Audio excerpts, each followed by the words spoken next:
Welcome everyone to the broadcast of the Sunway Sitges Chess Festival. This is the 6th time that this strong international tournament takes place in Spain outside Barcelona, and today we will be hosting round 2 of the event with the one and only Ginger GM Simon Williams. Simon, so nice to see you. Hi Anna, how are you doing? 2 gingers in action again. It's been a while, yeah? It's been a while, but I'm glad that you brought up the one color that definitely connects us and your cat, the ginger hair.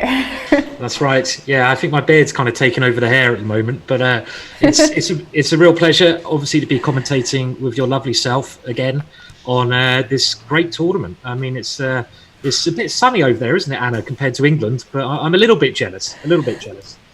So. I was just telling Simon before the broadcast that today it's been really sunny here, almost 20 degrees, so definitely a lovely place to be in December. And I see Charlie, the chess cat, in the chat. Shout out to Simon's cat who has just joined us in the broadcast.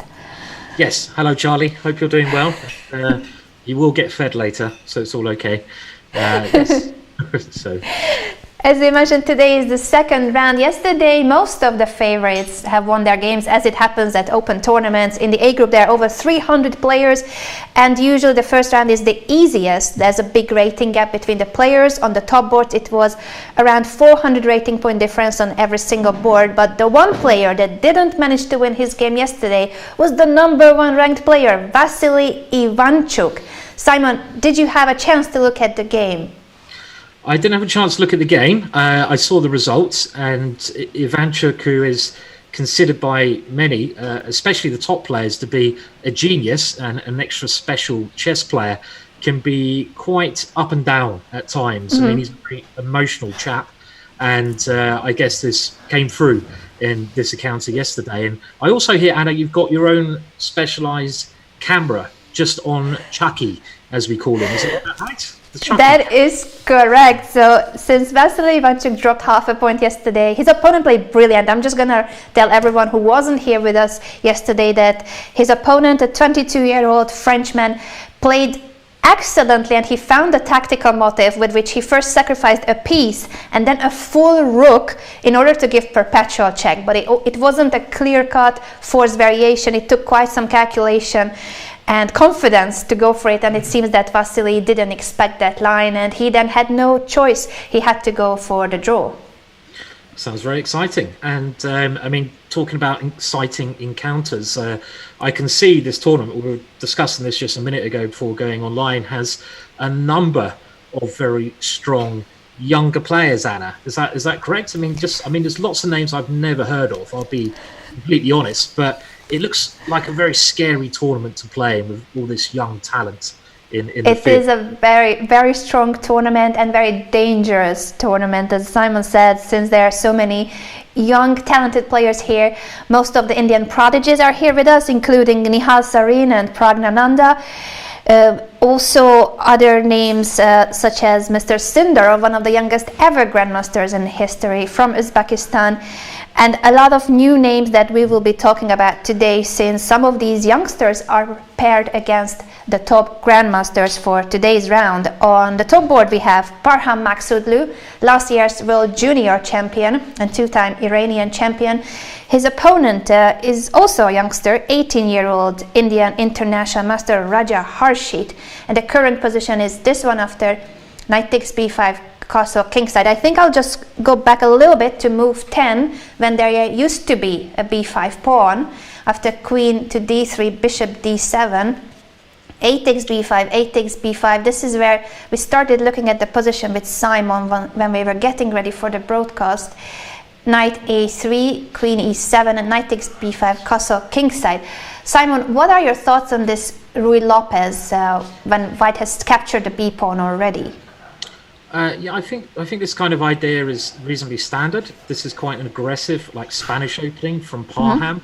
Mm-hmm. Instead of the typical Ruy Lopez where black places the bishop on e7, you can see black's dark squared bishop on b6 takes up a more aggressive position where it attacks the center and potentially white's kingside. So, as you mentioned, white has grabbed this pawn on b5, but black will be hoping to counterattack with some ideas in the center. Maybe by capturing on d4, bishop g4, something like this. So, but as you say, it's still black who has to prove the compensation at the moment. So quite brave play from white, grabbing this pawn. Yes, it seems fearless. What we were discussing yesterday with my co-host Roland Prusers, that some of these youngsters, and maybe the 18, I can't call him a youngster, but still the improving, progressing players, they seem to be so brave and fearless even against some of the top players, and that definitely is a trait that is required to become a really strong chess player, that you have almost no respect for your opponent, so to say. I totally agree. It's quite funny. I mean, I think there's a couple of reasons for this. I've heard it even said that if, to be a good chess player, you have to be a little bit arrogant. I mean, you could say this about Garry Kasparov, potentially, or extremely confident. And I think, you have to believe in yourself greatly. And, by using computers nowadays, youngsters have learnt to defend in a lot better way, so they're not as afraid to grab a pawn as maybe I was when I was a junior. I remember playing Gwaine Jones, and when he was very young, and I offered him a draw and he just said no, and this is when he was about 2100, and you could just tell straight away he was going to be a great player. So don't take draws play on, I think, is the key rule. Yeah, I fully agree with you, and I think what we're going to see in some of these top boards is that even though one of the players will be 200, 300 rating points higher rated than their opponents, we're going to have many of these young talented players or junior players that will just go for it regardless of the rating difference. Definitely, it's the only way to play. You've got to show no fear. Even if you lose, it's the best way to improve anyway. Even if you are scared, you've got to show you're not scared. So it's the best way. Yeah. I've just realized in the chat that there is a new Chess.com emote. Is that me, Thug Life? I like it. I haven't seen this emote in my life. So, shout out to everyone just tuning in. This is the second round of the Sunway Sitges Chess Festival, and my mind is blown at the moment by the looks of that emote. That's quite, would you say you're a Thug Life kind of person, Anna? I'm hoping so. you're very well behaved on air. I don't know if you're in Grizchuk's league, Thug Life styley, but are you working on it? Are you trying to cash on Grizchuk up there? Oh, I think those are some of my favorite compilations on YouTube, the Grizchuk Thug Life. I think I wish I was 10% of that much Thug Life as Grizchuk is. He's the OG Thug Life. He's the OG Thug Life indeed. So as you said here, Parham is going for it, Thug Life. He is wearing his lucky vest. This is something we learned at the Isle of Man tournament, that is his luck bringer. But he couldn't wear it in Isle of Man. He was a little upset because there was a dress code that was smart casual, and that prevented Parham from wearing his lucky vest, which he's sporting today. And usually, every single tournament, he is wearing the lucky vest. Yeah, it reminds me of the story of Karpov. And I don't know if it's true or not, but there's a story that Karpov only washed his hair after he lost a game of chess. And this is when he was world champion. And he probably had a roll of about 50 games where he didn't wash his hair. I think this rumour was probably started by his arch enemy Korchnoi, so I don't know if it's entirely true, but I think you have to be a bit careful wearing the same clothes and not washing your hair, even if it helps you win a couple of points. But it's a coat, so we'll let him off, I feel, Yeah, I think a vest is fine, so it means that you can change the t-shirt underneath. It's more this jacket part of his outfit, but yes. He believes in the superpowers of his lucky vest. Yeah, it's good. There's a lot of chess players very superstitious, so it's not bad being superstitious. Yeah.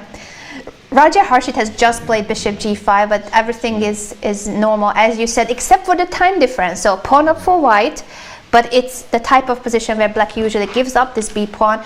But Parham has half an hour of time advantage. He barely spent any time up until this moment. Yeah, I don't know the theory. I mean, it looks like a standard pawn sacrifice, but it is still black who has to prove compensation here because it's a pawn. And at the moment, white has the extra pawn, white has the big centre. So it'd be interesting to see what black now does to try and prove, to say, okay, you have a pawn, this is my compensation. So you probably need to do something quite concrete soon. Maybe knight a5 is another idea you could consider at the right time to try to get some play against white's pieces. Maybe h6, g5 is possible. That looks very risky because the sacrifice on g5, knight takes g5. But these are kind of things I'd be thinking of here. But we'll soon see in this one. Yeah, let's move on to board 2, where Anton Korbov has the white pieces against Chen Qi from China, 19-year-old international master. Another scary nation to play. I mean, there's two nations generally which I think we're all scared of playing in big opens, and that is India and China, because generally both Indians and Chinese players, they don't play very often outside of their country, so their ratings are generally a lot lower than they should be, and you just don't know how strong they are. So this will be interesting, and both sides seem to be playing quite natural moves here. I mean, the opening has now gone into what we call a Benoni kind of structure, which should benefit pawn structure-wise white, with a strong centre, some pressure against a6. So, and also white seems to be in no danger. So I think Korobov, as you mentioned Anna earlier, who's had some brilliant results recently, is doing. You know, we'll be happy the way this is going at the moment. Yeah. Let's take a quick look at the other top boards as well, and then we will see which ones will be the main games to focus on. On board 3, we have Christian white pieces against Jesus Martin Duque, a 23-year-old international master from Spain. Yeah, and equal on material. White has the two bishops, but has the double pawns on c2 and c3. I mean, I think white would be again quite happy here. If you look at black's bishop on c8, I mean, you probably know this, Anna, from playing the French. Awful. Like me, this is like the bane of the French defense players. You put your pawns on the light squares in the center of the board, and then your bishop gets trapped in behind those pawns. It kind of locked into a prison. So black has this problem with that bishop at the moment. So I think I prefer white slightly, but again, very solid position and early days there. I agree with you. I like to have the pair of bishops, but we shall see what's going to happen with the pawn structure, and if black will manage to develop this crucial c8 bishop and bring his heavy pieces to the c5, that would be ideal. Board 4 is Maxime Lagarde, the current French champion, with the black pieces against the 16-year-old from Russia, Kirill Shubin, international master. Well, again, I mentioned China and I mentioned India. I forgot to mention Russia youngsters. I mean, I just don't like playing any nations. I mean, I mean, they're pretty strong as well. And this actually was very interesting. This was quite a trendy line in the French defence, Anna. That a lot of the French players playing the Bern variation, and you get very double-edged positions. And Maxime is improving rapidly. His rating keeps shooting up, but I don't know about you, Anna. I mean, I feel that white should be a little bit better here. White has a bit more space. Black's bishop doesn't seem to be a particularly good piece at the moment. Maybe black will try to play c5 as a pawn break. The one concern I'd have for black here is that black doesn't have many active ideas. You can try to put your knight on e4 or d5 as black, but white always has knight e5 as well. So my feeling is here I'd rather be white slightly, but I suppose it is quite solid for black. I mean, how do you feel? Would you be happy if you got this position in the French defense, Anna? I usually don't play this variation. I'm not a fan of this line that much. I feel like it's a bit passive at times for black, and I would prefer it to be more dynamic. But as you pointed out, perhaps c5 in the right moment could create the right kind of position here for black's pieces. At the moment, it's too passive for my taste. I agree with you. Yes, it doesn't look too much fun at the moment for black, but we'll see. It could be a potential, potential turnaround in that game. Yeah, and once again, since it's an open tournament, early stages of the open tournament, we have a player with the black pieces. His rating is 26.55 against a 24.30, so over 200 rating point difference. And it's black who has the pressure that he sort of is the one who is supposed to be the better one here, the one who should play for a win, but he's got the black pieces and the solid position. The question will be how much pressure he can put on his opponent. Will he take unnecessary risk? Sometimes we also see that when a stronger player tries a bit too much to get that full point. Yeah, it's a good point. In these open tournaments, you have to try to win. And as you mentioned, Anna, that often means taking risks, which can backfire. I mean, especially when you're playing an international master who's clearly a strong player. Yeah, we're going to come back to this game too. We're just taking a quick tour on the top boards. Another French Grandmaster is playing on board 5. That's Romain Edouard, the former second of Vasilin Topalov. His opponent is a 22-year-old international master from Australia, Rishi Sardana.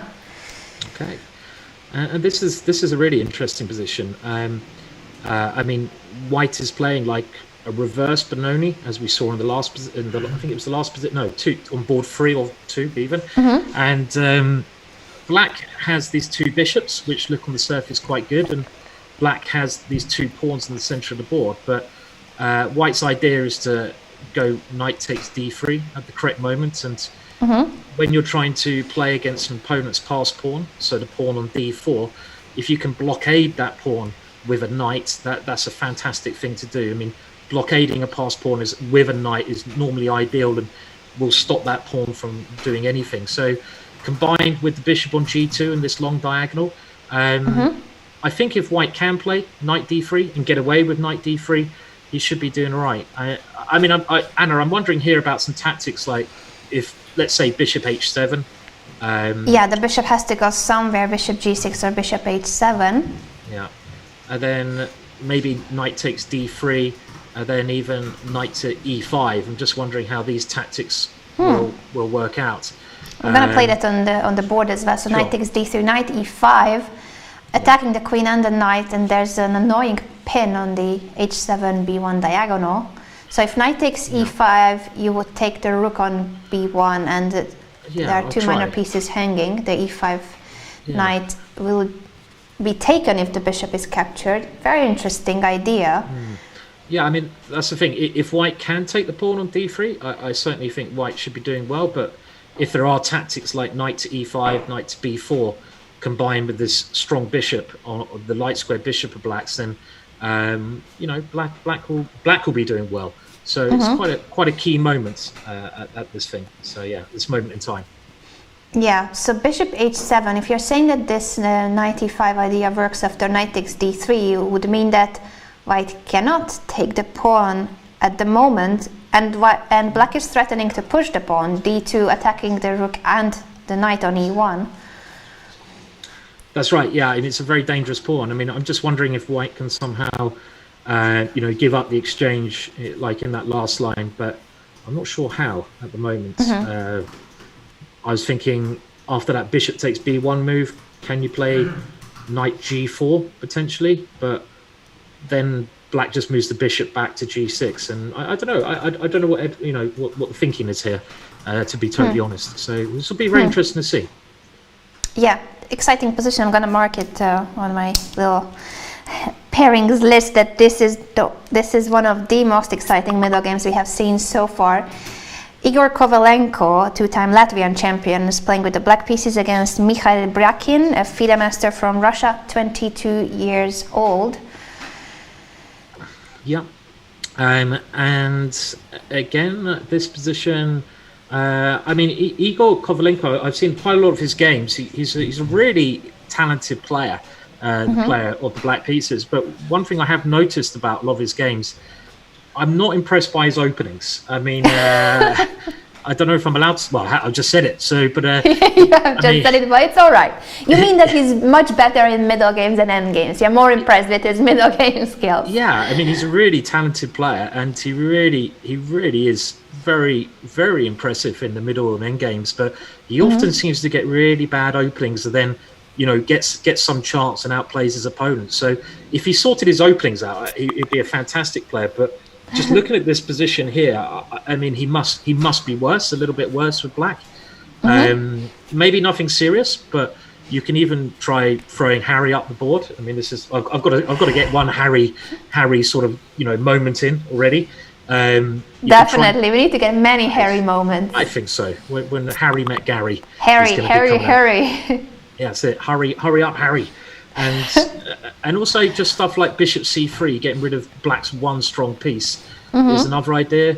If black ever goes B5, I think you should be able to just play B3 and black's knight on C7. How's that knight ever going to get into the game? Yeah, good question. B5, B3 to stop the C7 knight from any activity. Just something simple like that. And so I like white's position. I mean, this could be another upset, and I certainly prefer to play white. And also white's got more space. In chess, it's always easier to maneuver when you have more space to maneuver. So I think, nice position for white there. I fully agree with you. I would definitely take white here. And once again, this is a 2 rating points difference, but white's position. So good chance for the 22-year-old Russian FIDE master to score against the higher rated opponent. You guys, I see, are requesting the one and only Vasily Ivanchuk's game. We're gonna get there. You can see him in the back. From this webcam view, we do have a nice angle on the legendary Vasily Ivanchuk's board. So he drew yesterday, and therefore he's playing on board 60 something, but we have moved his board to the VIP area so that you guys can see him. We're gonna analyze his game, and we also have this camera angle on Mr. Ivanchuk. Yeah, it's great. I mean, it's great to see Ivanchuk. I mean, I think anyone who's a chess lover, just having Ivanchuk in a tournament just adds so much to the tournament, because he is unpredictable. He can play awfully, but when he plays at his best level, he can be beat anyone in the world and just win any tournament. And he's a real character as well. I mean, a real character. So it's all good. And I mean, his position here, it's a bit like some of the positions we've seen in the other ones. Again, it's like a modern Benoni pawn structure. This kind of stuff. I think Ivanchuk is reasonably happy here. Maybe with some ideas of Bishop F3, Knight C5, stuff like that going on. But I guess black will be trying to play F5 at the right moment, but it's very hard to play F5 here. If black doesn't play F5, I think doesn't have many fluid ideas here. So I think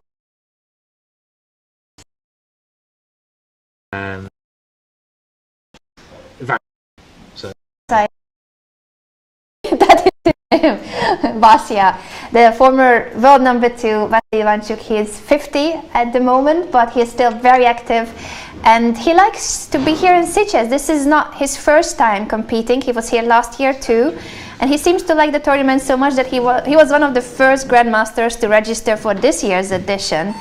He wanted to come back. Even last year he started with a loss against a 13-year-old Indian boy, and that's an unpleasant start to an open tournament when you lose against a youngster right at the beginning. This year he drew, so I think he progress. He didn't lose in the first round, but this of course just because even though he lost, he then was in the fight for the first places, and that's what he's doing here this year as well, to show he wants to win the tournament. He's the number 1 ranked. That's it, yeah. And I mean, just I see some people are talking about the band, the UK subs. Sorry, I just had to say that. I do love the band. Bit of limo life down on the farm. Anyway, I'm just digressing a little bit there, but I mean, it's there's a lot of rounds here, isn't it? It's very early days in the competition, so I think the most important thing is for the players just to find their stride, because if it takes you 3-4 rounds to really play good chess, you're not going to win the tournament. You need to start playing well from round 2-3 in an open like this to have good chances. I feel so. Yeah, absolutely. So I mean, there's loads of other great games going on, and it does amaze me like how many names I just don't recognise, Anna. It's in chess. There's so many good players coming through. Maybe I I just don't know the Spanish players and the Indian players so well anymore. It's quite shocking, you know. So. There are so many upcoming talented players. Even if you now look at Ivanchuk's opponent, he has just sat down. I have never seen Mr. Kochavi, Ori Kochavi from Israel, but I do see that he's very young. He's wearing a baseball cap against Mr. Baseball Cap himself. Yeah. Ivanchuk today is very elegant. He is not wearing the Real Madrid uniform nor a cap as he likes to. Yeah, again, I think this is one of Ivanchuk's lucky. We're talking about Parham on board one, but Ivanchuk has his lucky habits as well, doesn't he? He likes wearing. I think the Real Madrid shirt was one of his lucky shirts, you know. But yeah. I suppose his wife told him he had to change it occasionally as well, probably. So, you know, otherwise they'd be in trouble. So maybe that's why he's gone for the smart look today. So yeah. We're gonna come back to his position later on, but there are so many strong grandmasters on the top boards that I think let's continue our tour by going to board. I think we left it at board 6, Kovalenko, and then on board 7 we have Alexander Donchenko with the white pieces. I'm going to bring up that game as well. Donchenko is the second highest rated player in Germany, right behind Nisipianu, and he's only 21 years old. Yeah, he's a very talented player, hard worker as well, and I think what his strategy in this game is like the traditional strategy to beat lower rated players. And in these opens, you know, you don't necessarily want to take too many risks and play complex positions against someone who's 200 points lower than you. I mean, you're going to have more experience than your opponent, more knowledge than your opponent generally if you have a higher rating.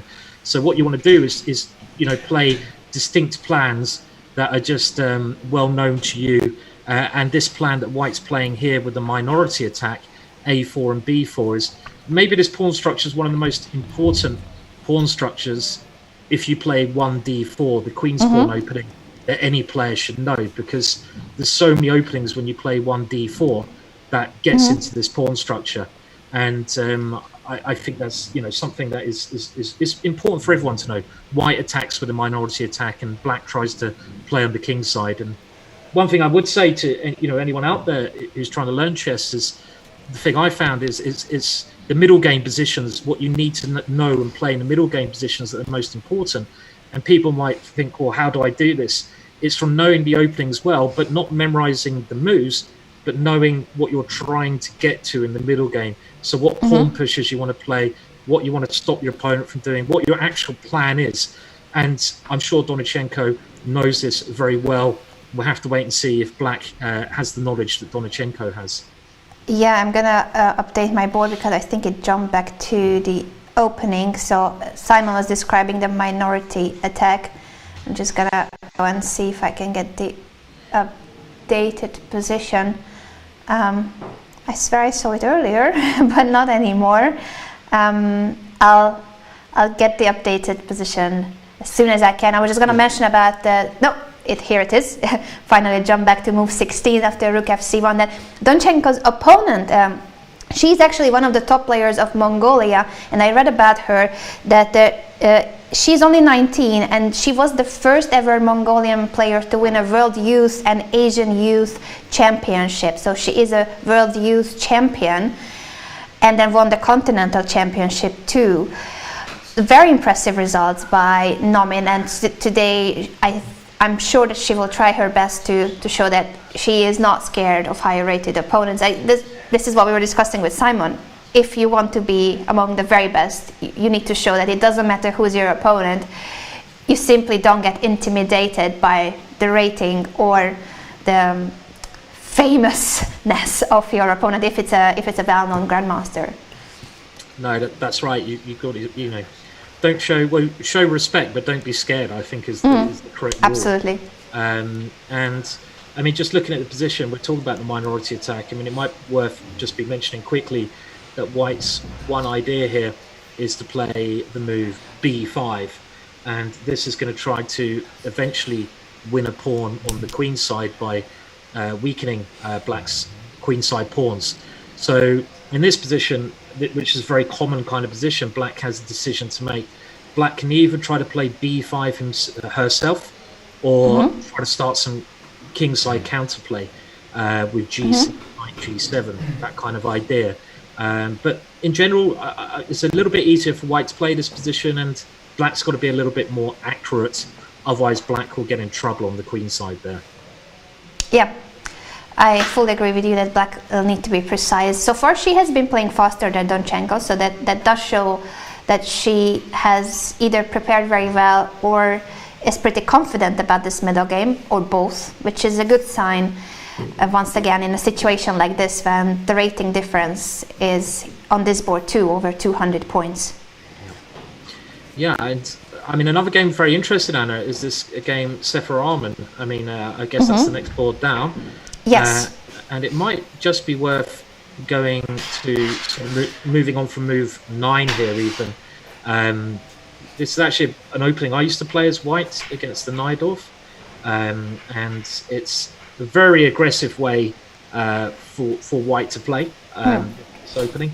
And on move 9, you can see that White starts playing some quite funky ideas. And again, this is totally along the philosophy of playing very confidently. You're playing someone who is 200 points higher than you.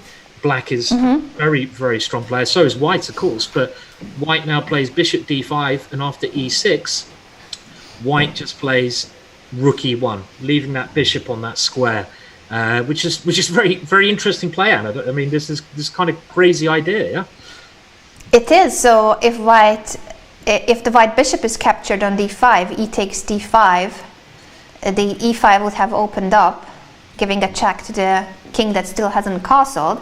It's a piece sacrifice. It often happens in the Sicilian that we see this tactical motive, and sometimes, well, in this case, there could be immediate problems. So bishop e7 will be met by knight f5, I believe. Definitely, yeah, and I suppose Black has to play a move like king to d8. Yes, because of this knight f5 problem. So even if the piece is not lost immediately, Black could still play knight e5, but on the long run it doesn't seem to be feasible to protect on the e5. There can be ideas with bishop e3 and then f4, chasing the knight away. So what usually happens is that after the piece sacrifice, if this piece once again is taken, e takes d5, e takes d5, Black has to go king d8, as Simon mentioned. And that is a piece up for Black, but with the king being very exposed. Yeah, I mean, it's a very interesting position, and you know, Anna just mentioned very typical sacrifice this in the Sicilian, putting something on the d5 square and trying to stop Black from castling by opening up the e-file. Maybe Black is okay, but it's a lot harder to defend than it is to attack. So if we go back to the real game, I mean, king d8 might be okay, but it looks scary. Sefer Arman didn't want to go for it. It seems that he was not interested in taking the piece and having his king attacked. Instead, he went for knight e5 after rook e1. Bishop takes f6, g takes f6. The pawns have been doubled, but at the moment it's still quite a healthy pawn structure because those pawns are not isolated. It's very typical in the Richter-Rauser variation of the Sicilian that we see this pawn chain and rook e3. So White does not want to move the bishop away from d5. Yeah, I don't actually, I'll be honest, understand the move rook e3. I mean, I can understand that White wants to really sacrifice the bishop, but I'm trying to work out why the rook. I guess the reason the rook is coming to e3 is that at some point it wants to come to c3. That's what I'm thinking. So, you know, if pawn takes bishop, you can go knight takes pawn, not pawn takes now, and then you have ideas against f6 and rook c3. So that's the idea. But on its own, the move rook e3 doesn't seem to do a great deal at the moment. I mean, I would have preferred maybe move a bit more aggressively. You're putting the bishop on d5. You're going straight for the black king. Maybe you can play a move like f4. If f4 is playable, I would have played f4 there just to try to, you know, burst through the center. But maybe it's not. Maybe Black can then go pawn takes bishop. Very complex position. Really hard to know, what exactly is going on. But again, I do like the style that White's trying, and it gets more interesting. I mean, Anna, after rook e3, h5 was now played. Harry. Harry comes down the board. He does. And b4, what a crazy game this is. Sethuraman, of course, he's a well-known grandmaster. He's the 2016 Asian champion, but his opponent, he's only 17 years old, an international master from Singapore, and he just goes for it, fearless, b4. I mean, b4 is a very brave. I mean, it's completely. White's playing like, Tau on drugs, I think, or something. He's going straight forwards. I mean, I don't think I've even seen Tau play it like this. And I suppose the idea is he's just saying you can have any of my pieces, pawns, as long as I gain a tempo or two to attack you. And I think the plan is if Queen takes b4, you can play. Well, one idea is certainly Rook b1, for example, and then if Queen back to c5, you can play Knight to a4 and come into b6. This is one idea with the position. And very exciting stuff. So I think what Sethuraman does now, Sethuraman's like, no, I don't like this. I don't like you coming at my king. I just want to go back. I don't want any of these fun and games. I'm going to play Queen c7, keep solid, get developed, and I don't want you to have any fun here. And I think that's a wise decision. So Queen c7, Bishop b3. Eventually, White has to retreat, and after some more moves, Anna, like Bishop d7, Knight e2, we can go to the current position, I guess, with Queen b6, Rook b1. And it does now seem to me that White has kind of like, he's played his moves, but has he actually achieved anything? It doesn't seem like he has achieved a lot, really, does it, Anna? I don't know. What do you think? Yeah, I also feel that way, that it was very flashy to have the bishop hanging on d5 for so long and then to push b4, but Sethuraman refused to capture any of those pieces that were offered, and now the move itself, b4, doesn't seem to be helping that much. Rook b1 does protect the pawn, so in case of Queen takes b4, there are all sorts of discovered attacks because of the bishop moving away, such as bishop takes e6, so that is pretty clear that the pawn should not be captured on b4, but the rook on b1 isn't great, so it's all about preparing for Queen takes b4. It is, yeah. I mean, I guess White's one idea, but still aggressive here. I'm just looking at the pawn break, so there's two ideas. Is either c4, c5, when the rook on b1 could be useful. I still want to open up the black king because my white king is quite safe at the moment, but it could come in trouble on the g file. And the other break, of course, is this f4 move, and then f5 or e5. So it might not be that bad. It's just a very messy position, this one. Extremely messy. It is very messy, yes. And we shall see who will get an attack, because Black has pushed his pawn all the way to h4, Harry up the board, and there's a semi-open g file. Yeah, exactly. So Black could have some fun here as well, but this is going to be one of the more exciting attacking games, I think. Yeah, I'm going to mark it also on our list that we need to come back to this game. There was quite some crowd gathering around the top board. Parham Maksudlu with the black pieces. I would like to go back and see if there's any exciting updates in that game between Harshit Raja from India and our number 2 player, Parham Maksudlu. Actually, he has the same rating as Ivanchuk, so it's a bit unfair with him that because of the alphabetical order, he's only ranked number 2. Right, yeah. Well, sorry, who's number 2? Is it? Maksudlu, but he has the exact same rating as Ivanchuk. Well, come on, you've got to put Ivanchuk number 1. I don't think that's unfair. I mean, I know. I guess he's not offended. It's just funny when you have the exact same rating and it's the alphabetical order that matters. But when I was a kid, I had that situation so many times, especially when I was still unrated. Yeah, you are also. Anna, you might be an R, but I'm a W. So I mean, maybe I shouldn't complain. I know the alphabetical order. Oh, it's horrible. Yeah, I totally agree. You finish like equal second with a group of 10 people. You're actually in 10th. You're actually in like 12th place or something. And it does happen. I should change my name. Like Agard. Agard is the GM who comes first in the alphabet. double A. Double A. If you're Agard, you always come second rather than 12th on the list at the end. So yeah. It's quite a strange I one. fully agree. I think today we made a very important point here during the broadcast. Like, regardless of the positions and the gates, we have already made a conclusion that I think this is a philosophical thought and the wisdom that you guys should all take away from today's broadcast. That the alphabetical order matters. It's very, very, very, very important. Yes. The position has changed a bit here. I mean, I just seen Black's played quite a sensible move. Black's just taken on d4, and okay, we can update the position to where you are at the moment. Like I say, things are getting exchanged off, and Black is still a pawn down.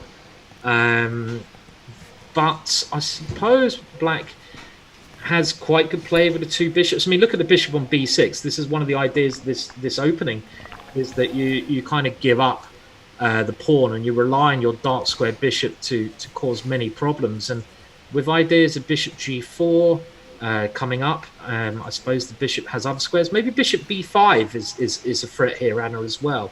I mean, let's say you play h3, for example. Sure.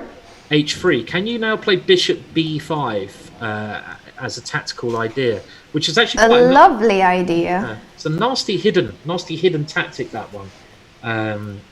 Simon's idea is that once the bishop is captured, that now there's a discovered attack with the other bishop, winning the queen on b5. So it would be two minor pieces that white takes for the queen. That's usually not enough compensation. Yeah. So actually, I mean, this could just be extremely good preparation from Parham, because if white can't play h3, then these two threats, the bishop coming to b5 and coming to g4, you know, now it's white who has to do something here. Otherwise, black is all of a sudden getting fantastic play for one pawn. And we shouldn't forget as well, black has ideas of bishop takes f2 immediately, just trying to win black. Rook takes b3 at some point in time. So there's a lot of threats here that white has to be careful of. So I'm starting to think this is quite nice preparation from black in the position. So I agree with you, and if we look at the time situation, Parham still hasn't used almost any time. It's a 1:28. The starting time is an hour and 30 minutes, so he barely has spent any time. It seems to be, as you said, just a very, very strong preparation by Parham, and his opponent Harshit Raja is down to 38 minutes. Yes, that's right. So it could just, as you say, very good preparation, which is so important nowadays. And these, you know, a lot of the Iranian players, they are so well prepared. I know they had Ivan Sokolov working for them for a long period of time, but just looking at their preparation, it's some of the best in the world. They're like an big emerging nation in the chess world at the moment. Probably the one that's making the most progress currently. Well, I say that, you've got India, you've got Russia, you've got China as well. There's a nice list of improving Norway. countries. I mean, Russia has always been around, but I agree with you that India, China, Iran, countries that are emerging with more and more talented kids picking up chess and showing that they can be one of the best, like Parham, only 19, world junior champion from 2018, two-time Iranian champion. That's right. I mean, in the past, it was quite easy to predict the nations which were going to have good players. Russia, of course, then you know, some other nations maybe, but there wasn't. You know, now it's just growing. There's a number of, you know, nations which are producing great chess players. So and the world champion himself proved that it doesn't really matter where you're from, as long as you can get access to train with some of the coaches that you would like to work with. It wasn't the case earlier before having the luxury of internet connection, that you can just train with whoever you want. You can have seconds from any countries. You had to either travel to other countries to work with foreign grandmasters, or you literally had to travel or move to another country. But nowadays with the internet, I think anyone has the access to basically being able to coach with anyone from anywhere of the world. Definitely, that's right. Yeah, so what about some of the we're talking about the Indian youngsters. I mean, there's two I know of. There's Nihal Sarin, and of course there's Gukesh. I know Nihal a bit more, as I've shared a place with him at a Northern Lights tournament in Iceland before. Oh. He's a really, really, really lovely kid. Ni Hao. He's very nice. He's very nice. Yeah. I played against him and he crushed me. Played against him. I think you were commentating on that edition of the Isle of Man tournament. Oh, maybe. Yeah, it's possible. With Fiona, and I thought I was doing well after the opening. I managed to exchange queens, and it was just opposite colored bishops and rooks. I thought nothing bad can happen to me. A few moves later, I was shaking my head. Oh dear. Yeah, he's good. He's a good player. Very good player. It's very good. Very good. And also very humble. Very humble. Yeah. I mean, should we have a quick look at his position, Anna? Do you think? Or yes, I'm gonna try to look up his game, but I'm having a little bit of an issue with my keyboard. Okay, yeah, well, you can tell me where you want to go. Otherwise, it's all okay. And again, chess has changed quite drastically, even since I was a young player. When I was 10 and stuff, it's a long time ago now. It's like 30 years ago. Yeah. But 30 years ago, computers were only just starting to have some effect on the world, and the internet wasn't really around. It wasn't around, was it? So it's everything was done. The information you could get was a much lower than nowadays. And I think one point I sort of you can see in the poker world.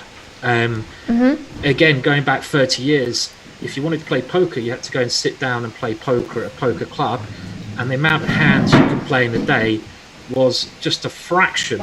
I mean, a hundredth of the amount of hands you can play playing online on the internet. So in theory, people, when the internet came around and poker sites on the internet came around, poker players were learning 100 times quicker than they would do 30 years ago, because they're getting 100 times more hands a day, and they're learning from those hands. So it's the same in chess. Everything's quicker. You can learn things a lot quicker.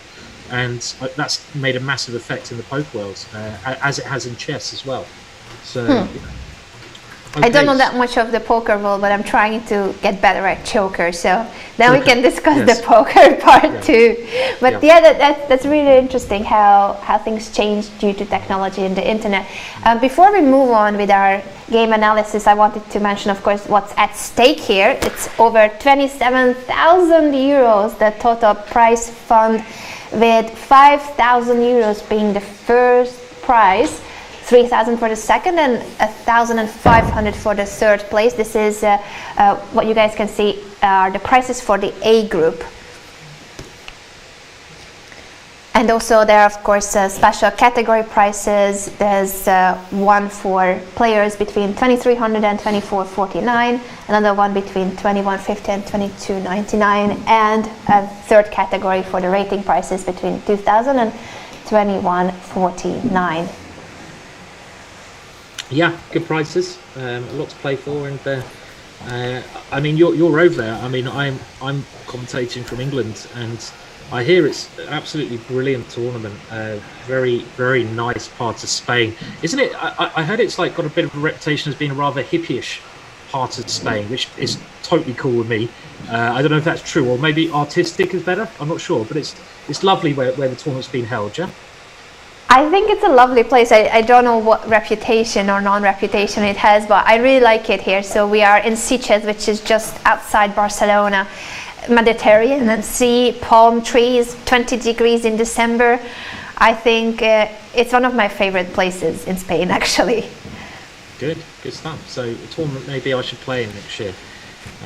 I mean, I was just looking at some of the English players. I mean, you mentioned some legends of the game, and you forgot to mention Lawrence Trent. How could you mention legends of the game and not include Lawrence Trent in the legends of the game, Anna? That's just terrible of you. Terrible.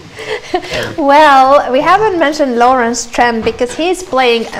I need to look up the pairings because I think he's on page 3 or 4 from the printed list. You need to page 3. Anna, don't worry. I tried to find him, but after scrolling down 3 pages, I couldn't find his name. It was like scroll down, scroll down, scroll down. It's like I'm not looking at board 150 to find Lawrence. It's too far. That's too much scrolling action for me. I don't want to scroll that far. So. We can mention that Lawrence is participating in the tournament. He is ranked number 100. So by rating, he is number 100. That is how strong the field is. And yesterday he drew against an Indian youngster.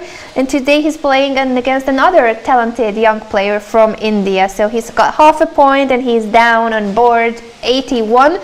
We have many DGT boards here in Sitges, but board 81 is a bit too low. It's pushing it too far.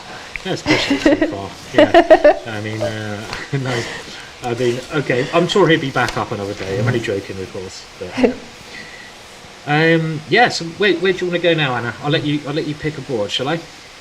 I think we could go back to some of the top boards. I just would like to see the latest moves. So we were discussing Parham's game. I'm just going to check if there are any new moves after Rook FD8. White has moved his queen away from the D file. Makes perfect sense because of the threats that Simon mentioned, Bishop B5 and Bishop G4. Okay, so I'm assuming now Bishop B5 is not working so well.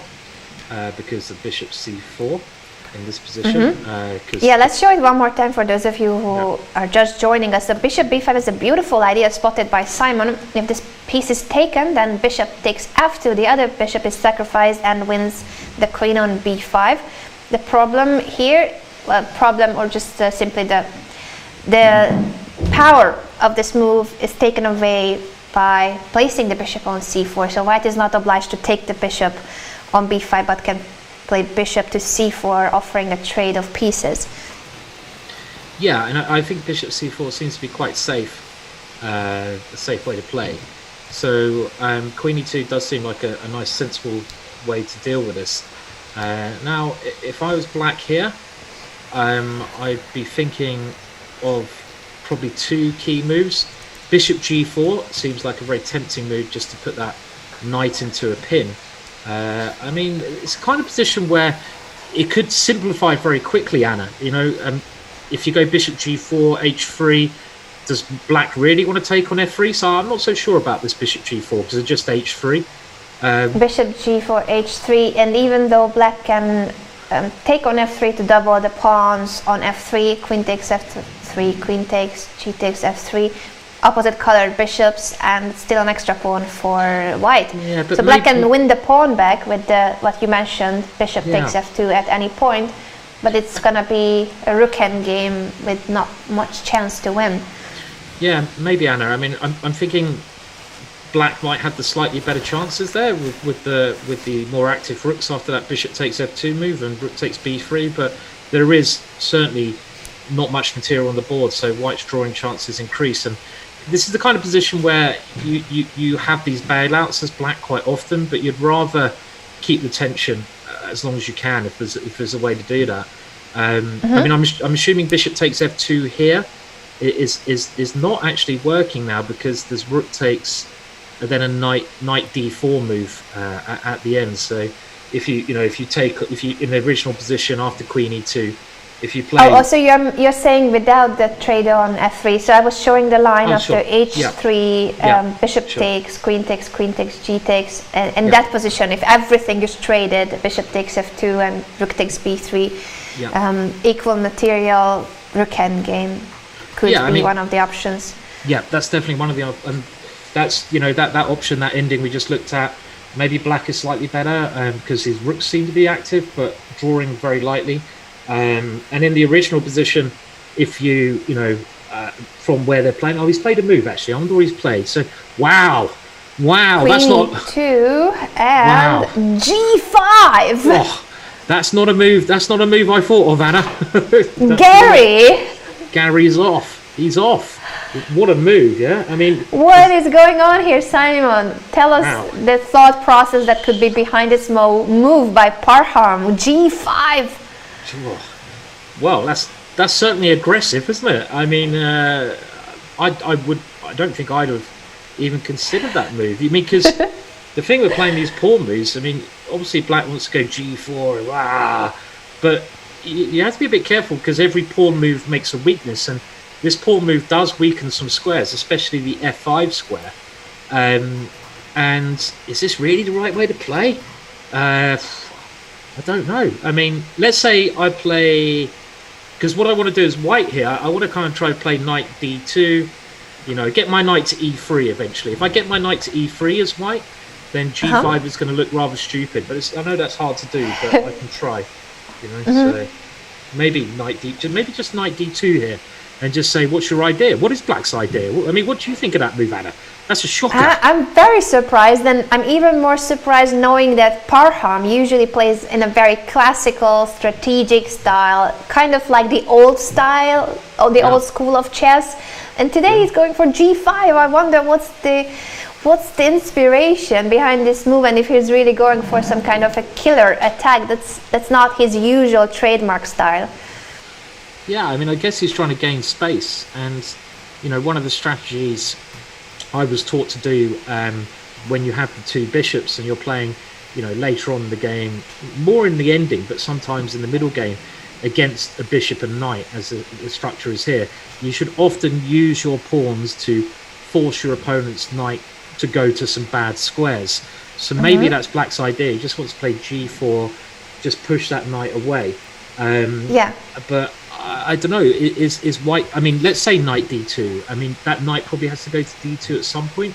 What is Black's idea after knight d2? Is it bishop g4 then? Is that possible, Anna? Knight d2, bishop g4 to trade the bishop for the knight on d2. Black is still a pawn down, but with the threat on f2, so the pawn is hanging, and also the b3 bishop. This is looking dangerous. It's looking a bit dangerous if knight d2. Yeah, I mean, it's a strange move, bishop g4. Sort of seems like it shouldn't work, but maybe it does. I don't know. It's a hard position to assess it, because white is a pawn up, black has a bit of pressure, two bishops, and I kind of feel like somehow white should be okay, but it's much easier for black to play this position. I think every line we're given is tactics that black has, so white has to watch out for so many little ideas, and again, when you're defending, it's much easier to make a mistake. So I don't know. Do you use a computer, Anna? I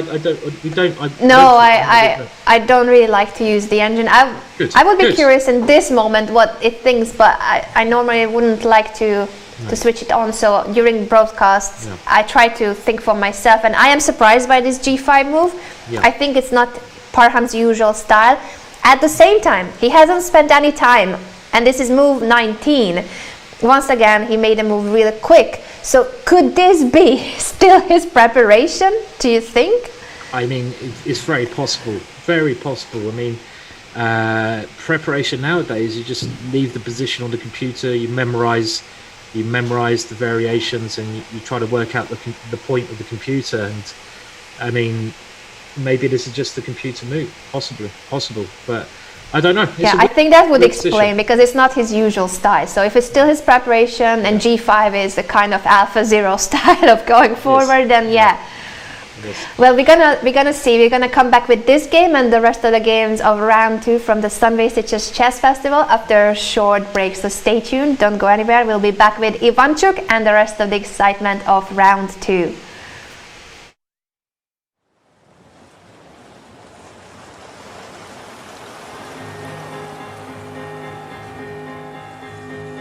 See the light of a new day dawning. Feel the love from a beating heart. And you know that we'll never say never if we ever get the chance. And it's good to be alive. It's good to be alive. This feeling's running high.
This feeling's running high. Oh, life is calling and the world is beautiful.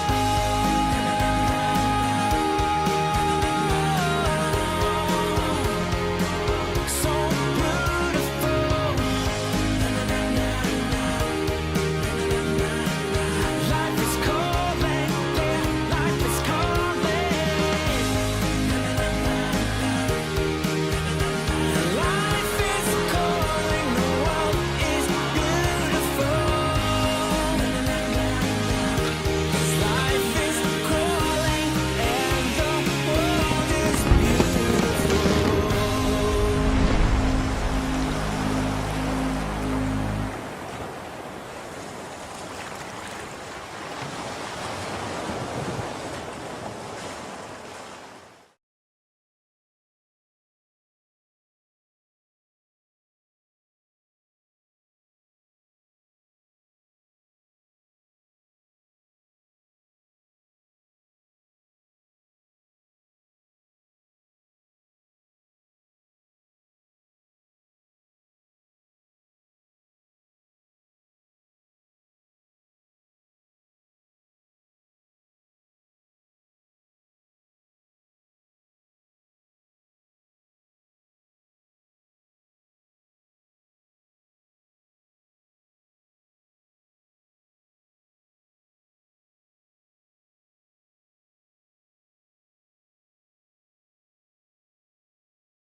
See the light of a new day dawning.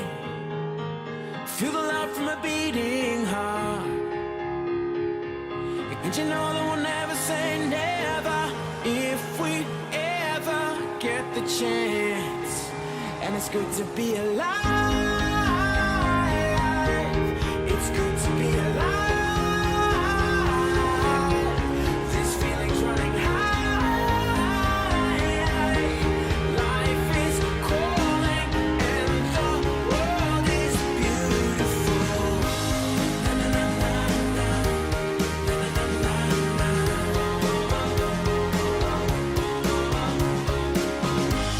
Na na na na na.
This feeling's running high. Oh, life is calling, and the world is beautiful.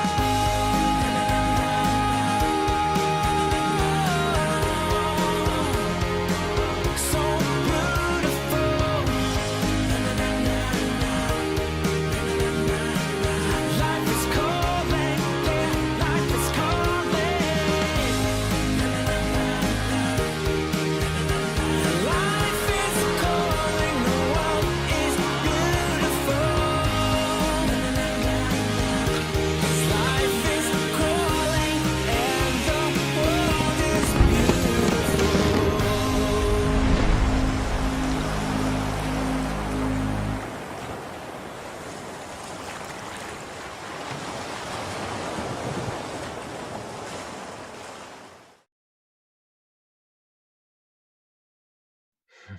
Welcome back everyone to the broadcast of the Sunway Sitges Chess Festival. Today is round 2 here by the Mediterranean Sea, and we are covering the action with the one and only Grandmaster Ginger GM Simon Williams.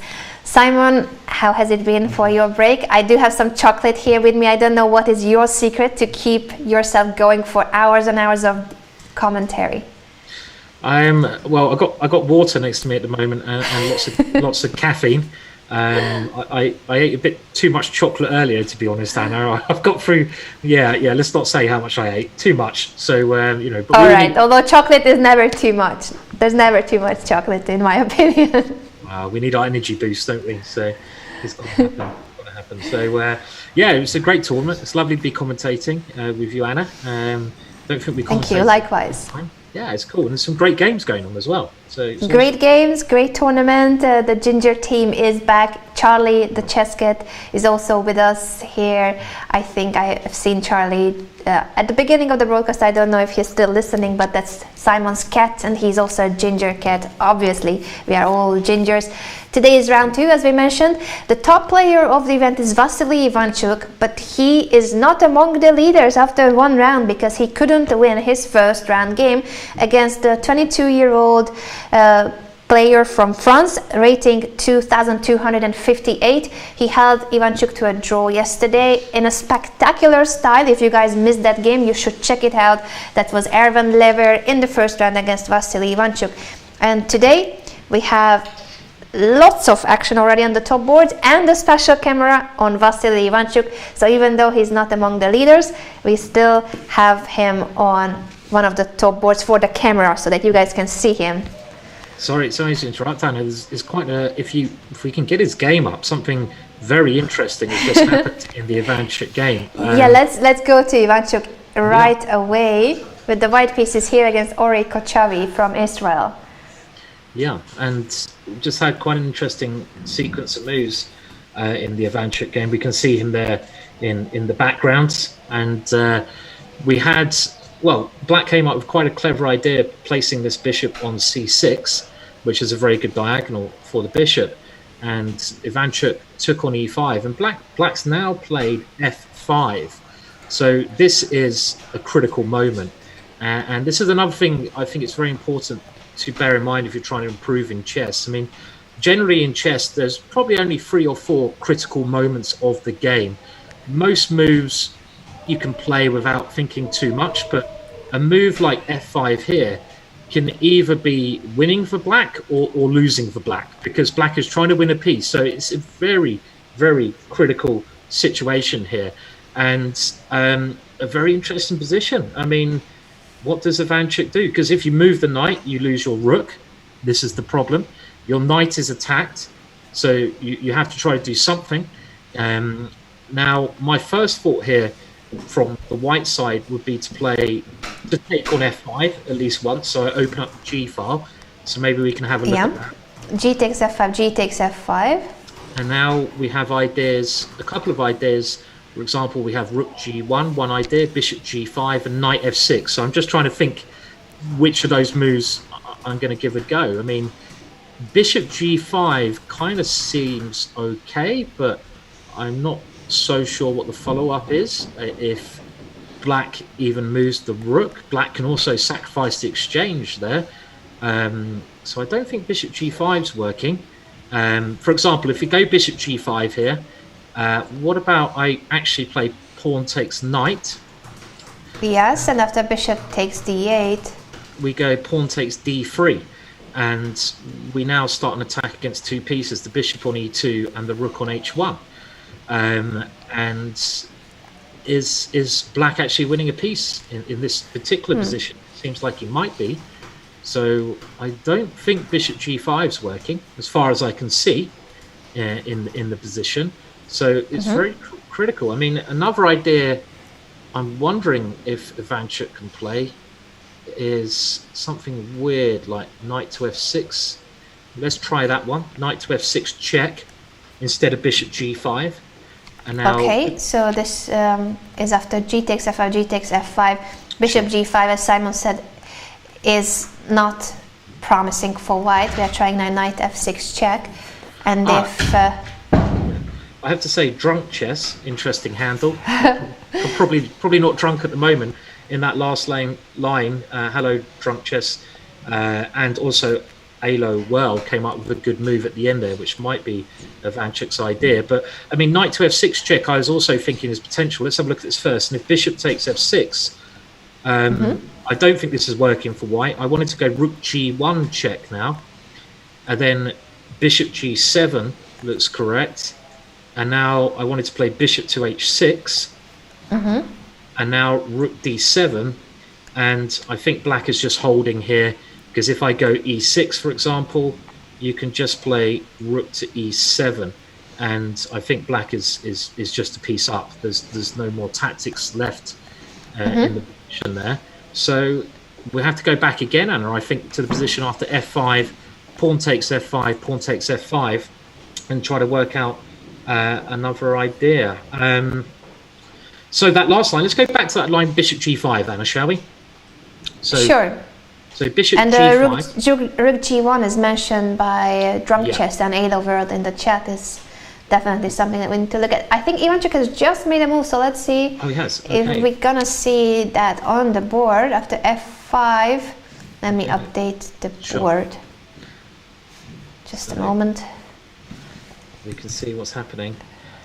I mean, if you go rook g1 straight away, I might just better take on e4 and go rook d7 again. So it's not okay. So I think Ivanchuk's taken on f5.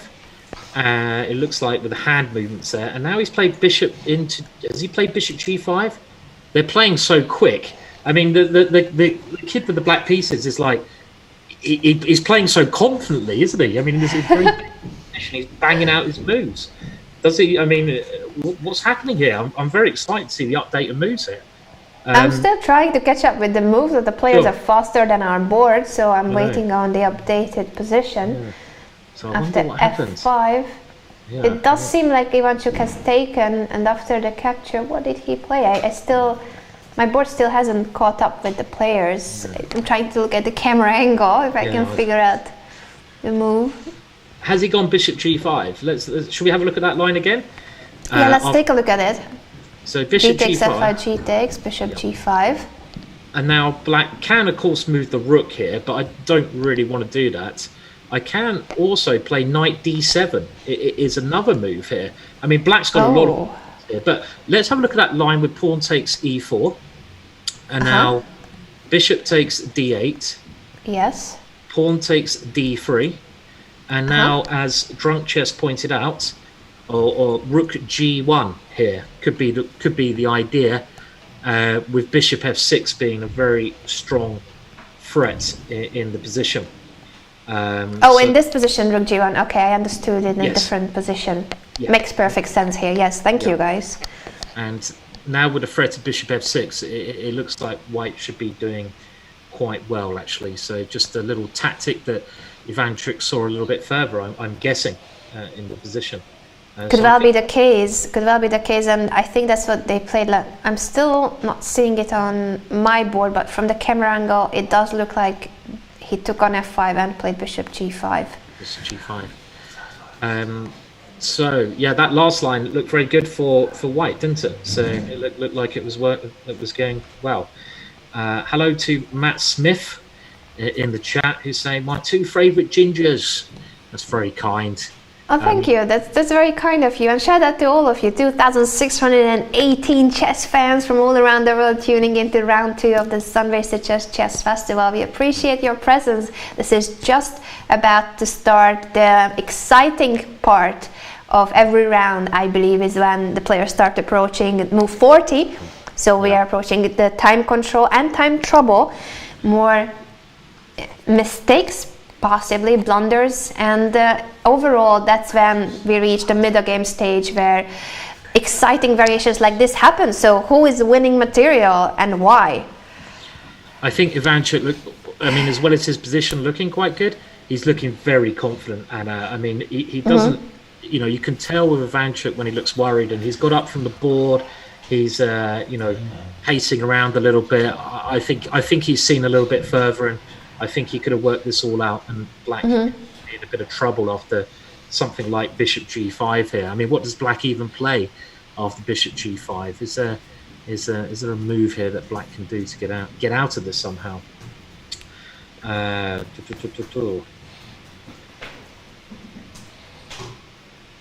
apparently, I don't know if drunk chess is saying, "Oh, okay, I didn't think this was working." Okay, let's see. That's where I thought that he meant Rook G1, I don't know if it's better or worse, but I thought that that's what they were referring to, Rook G1 immediately. Yeah, you could be right, Anna, and I thought this line was bad for Ivanchuk because of Rook E7. So what did I miss? So if we go to the current position, Ivanchuk has seen further than me, not surprisingly, and he has. What an interesting position, though. And we have E6, and what is the idea after Rook E7? What am I missing? Anna, here? Something. Yeah, and this is the game, so our live board is catching up with the moves, as pointed out by Pisgah Pater, thank you so much. E6, and now Black to move. This is what we were discussing with Rook E7, that what is the follow-up? Maybe Bishop H5 is the move. Wow, I've just seen this as well as hello to Chris Baker in the chat here, and a good friend of mine, International Master Chris Baker. I hope you're doing all right. But yeah, Bishop H5. Well, look at that for a move. That's a move that I've only just spotted with the Bishop coming to F7. Indeed, Bishop F7, cutting the connection between the Rook and the Bishop. That will be very strong if that happens, because the G7 Bishop needs more protection, but there are no more pieces that can be protecting this piece. Yeah. This Bishop H5 move it shows you like this is Ivanchuk, isn't it? I mean, he saw Ivanchuk, absolutely. He saw it all. He knew what he was doing. You have Bishop H5, Bishop F7 up his sleeve, and it looks very strong. It looks very strong. Yeah, and as you mentioned, it's very visible when Ivanchuk is enjoying his position, and in this case he's got more time. He stood up from the board, he just went for another stroll, so he definitely is feeling confident about his chances today after yesterday's draw, which was a bad result, but his opponent definitely deserved a half point, the 22-year-old Frenchman Erwin Lever. And today it seems that Ivanchuk will get the first victory here in Sitges this year. Yeah, it's still an interesting position because Black has two king moves, Anna, King H8 or King F8, and I don't think either of them are working in the the position you have on the analysis board, because there's if King H8, which is the kind of move I think a lot of people would consider, then you can still go Bishop F7. Can you? I think that's the killer move, with a very nice checkmate idea. So that's King H8, Bishop F7, and beautiful. Something on G8 happening at some point. So maybe the only idea is King to F8 in that position, but I don't think that is working either. But maybe that's the best try. This is happening, actually. It's happening. The move that we were mentioning: E6, Rook E7, Bishop H5, Bishop E8. Bishop E8. Okay. Has that actually occurred? Because I would imagine you just go Bishop takes E8 there, and Black is in real trouble there. Yes, the Rook is overloaded, so it really does look like it's game over once White takes the piece backward. Does Black have any hopes in that position, that if he could develop the queen side? But the b8 knight and the a8 rook are still waiting for their turn in this game. Yeah, I think this is probably game over after bishop to takes e8. As someone else has pointed out, bishop to f7 check is also worth considering in that position. Also possible, yeah. Yeah, I mean that's also a very scary move. But both moves, bishop to f7 check, bishop takes e8. I mean, after bishop takes e8, we have quite a forcing line where Black has to play rook takes e8 because bishop f7 check is still a threat. Yeah, absolutely. And then you've got to decide what you take on g7 with. I mean, the rook looks very, very natural, doesn't it, Anna, here?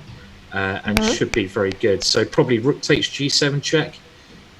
The king would have to go to h8 in that position. And now you have a couple of very tempting moves here. But it just looks like it should be winning. You just need to polish it off carefully here in this position at the moment. But Black is not getting checkmated immediately, so he can at least fight on. Well, I don't think he is. I say that, I'm not 100% sure. But, it doesn't look like he's trying to fight on, definitely. He's trying to fight on. But yes, kudos to Ulrich Kochavi, of course, for the fighting spirit and wanting to keep the game going. But he's facing the #1 player of the tournament, Vasily Ivanchuk, who seems to be getting the full point today. It looks like a very promising, if not winning, position already. We have a question of the day every round, and let's just show you guys today's question so that you can tweet us by using the hashtag Sunway Sitges to this particular question, which is: aside from increasing the prize fund, how can organizers attract top talent to their tournament? Let us know about your opinion. How do you think the organizers could attract more and more talented players, or in general, also hobby players, amateurs, to their tournaments outside the prize fund? What could be appealing to the players? That is a question of the day. Use the hashtag Sunway Sitges on Twitter, and you can also discuss it in the chat if you would like to. Free wine. Simon has the answer.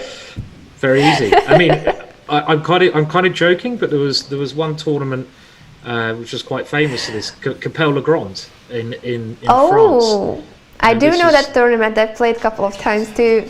Yeah, it was quite funny because it was held just in northern France, and they offered, when I played, which was a long time ago, they offered free wine. I think everyone could eat at the same hall, and I think they had they had breakfast, lunch, and dinner there. And I think you could even have unlimited free wine, but even for breakfast, if you so wish. For breakfast. I'm pretty sure it was for breakfast, but definitely for lunch and dinner. And a lot of players would take advantage or disadvantage of this. But it actually proved to be, I think, one of the biggest opens in the world, and it attracted a lot of players. So free wine. Free wine is my answer. Simon, I must tell you that we have free wine here as well. So why are you not here with us, by the way? You didn't tell me that, did you? I was keeping the best for last. You have free wine there for dinner. Wow, that's not fair. I'm there next year. I'm going to be there next year.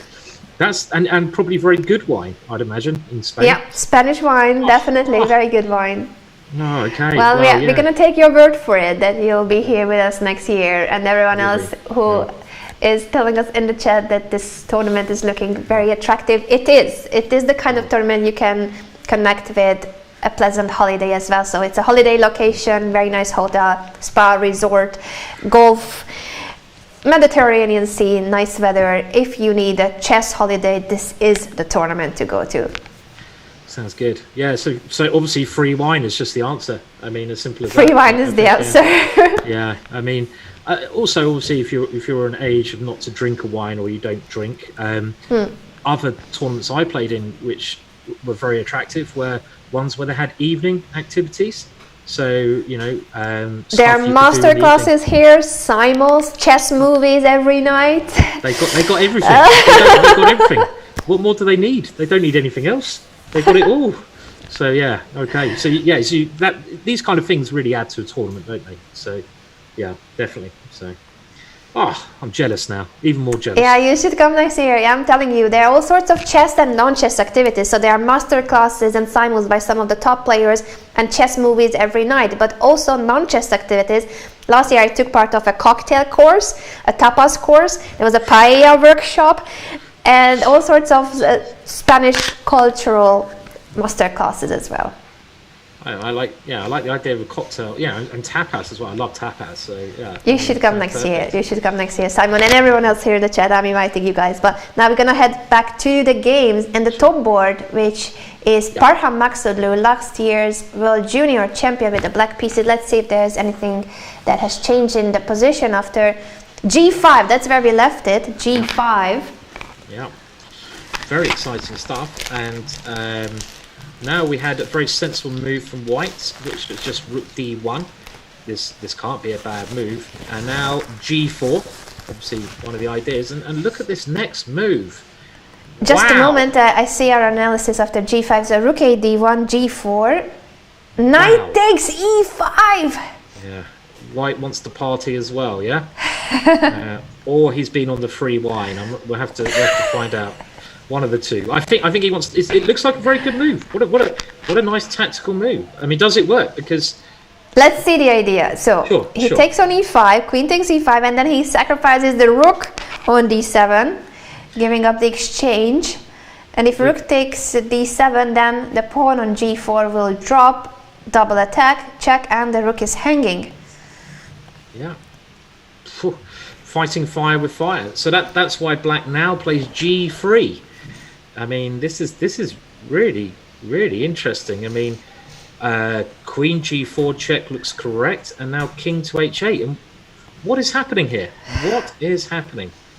What is going on? All I know is that Parham used way more time afterwards. Maybe I'm guessing that by this stage, maybe we weren't receiving the updated clock situation, because suddenly he has used almost 50 minutes since the last time we checked his position.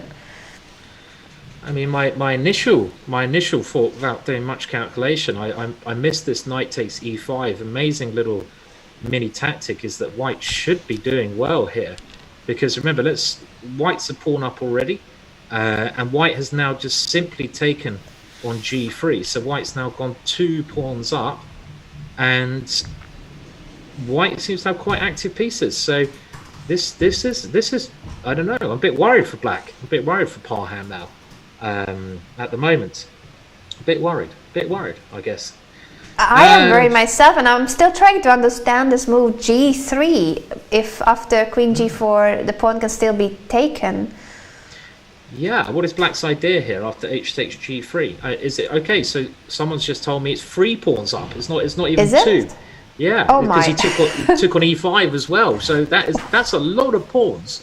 So, and look at the body language there. The body language to me is like, that doesn't. It looks like he's. You know, I've been told I often do that when I get a bad position. I sort of, disappear into my hands. Yeah, like for Harshit Raja, it feels like he's either taking a nap or doing some kind of a meditation, but he definitely seems relaxed. Yeah, and if rook to g8 has been suggested, I think you can just play queen f4 there, which should just be very simple. I mean, of course, black always has bishop takes f2, but you're not going to get enough pawns to play that move, because white's got 3 pawns. I did not realize it's already 3. Yeah. Well, let's just roll back to this g5 moment when we saw that Parham has everything analyzed. He played very quickly. He pushes g5. It's not really his style, but he may have analyzed it. g5, and a few moves later, after rook a d1, g4, knight takes e5. Did he miss this? Knight takes e5. It's certainly a move that's easy to miss. I mean, I missed it. I mean, okay, that doesn't really mean much, but I mean, it's still. I mean, it's not a move you might look out for, because it's kind of a little hidden tactic. But maybe g4. This whole idea may be wrong, but g4 could just be a big mistake, because it looks like quite a forcing line up to rook takes d7, and if you don't play g3 as black, what are you playing? I mean, you maybe have to try to mix it up with g3, but I think black could be in a lot of trouble. White's played really well. I mean, white was under pressure, and the best way to defend, because white was defending, is always to defend as actively as you can. And white has demonstrated that in this position. And I really don't know what black's plan is in the current position at the moment. So I don't know. So yeah, it's tough, I think. Yeah. I am really puzzled by this g5, g4. If this is the consequence of the pawn pushes, especially g4, as you said, like, okay, g5, you push the pawn because you want to go g4, but he must have completely missed this tactical motive of knight takes e5, rook takes d7.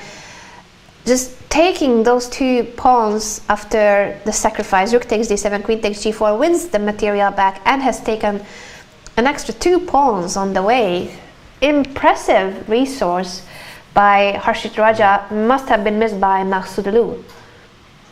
Anna, I'm just looking at the position, and to me, it might just be that white's simply winning.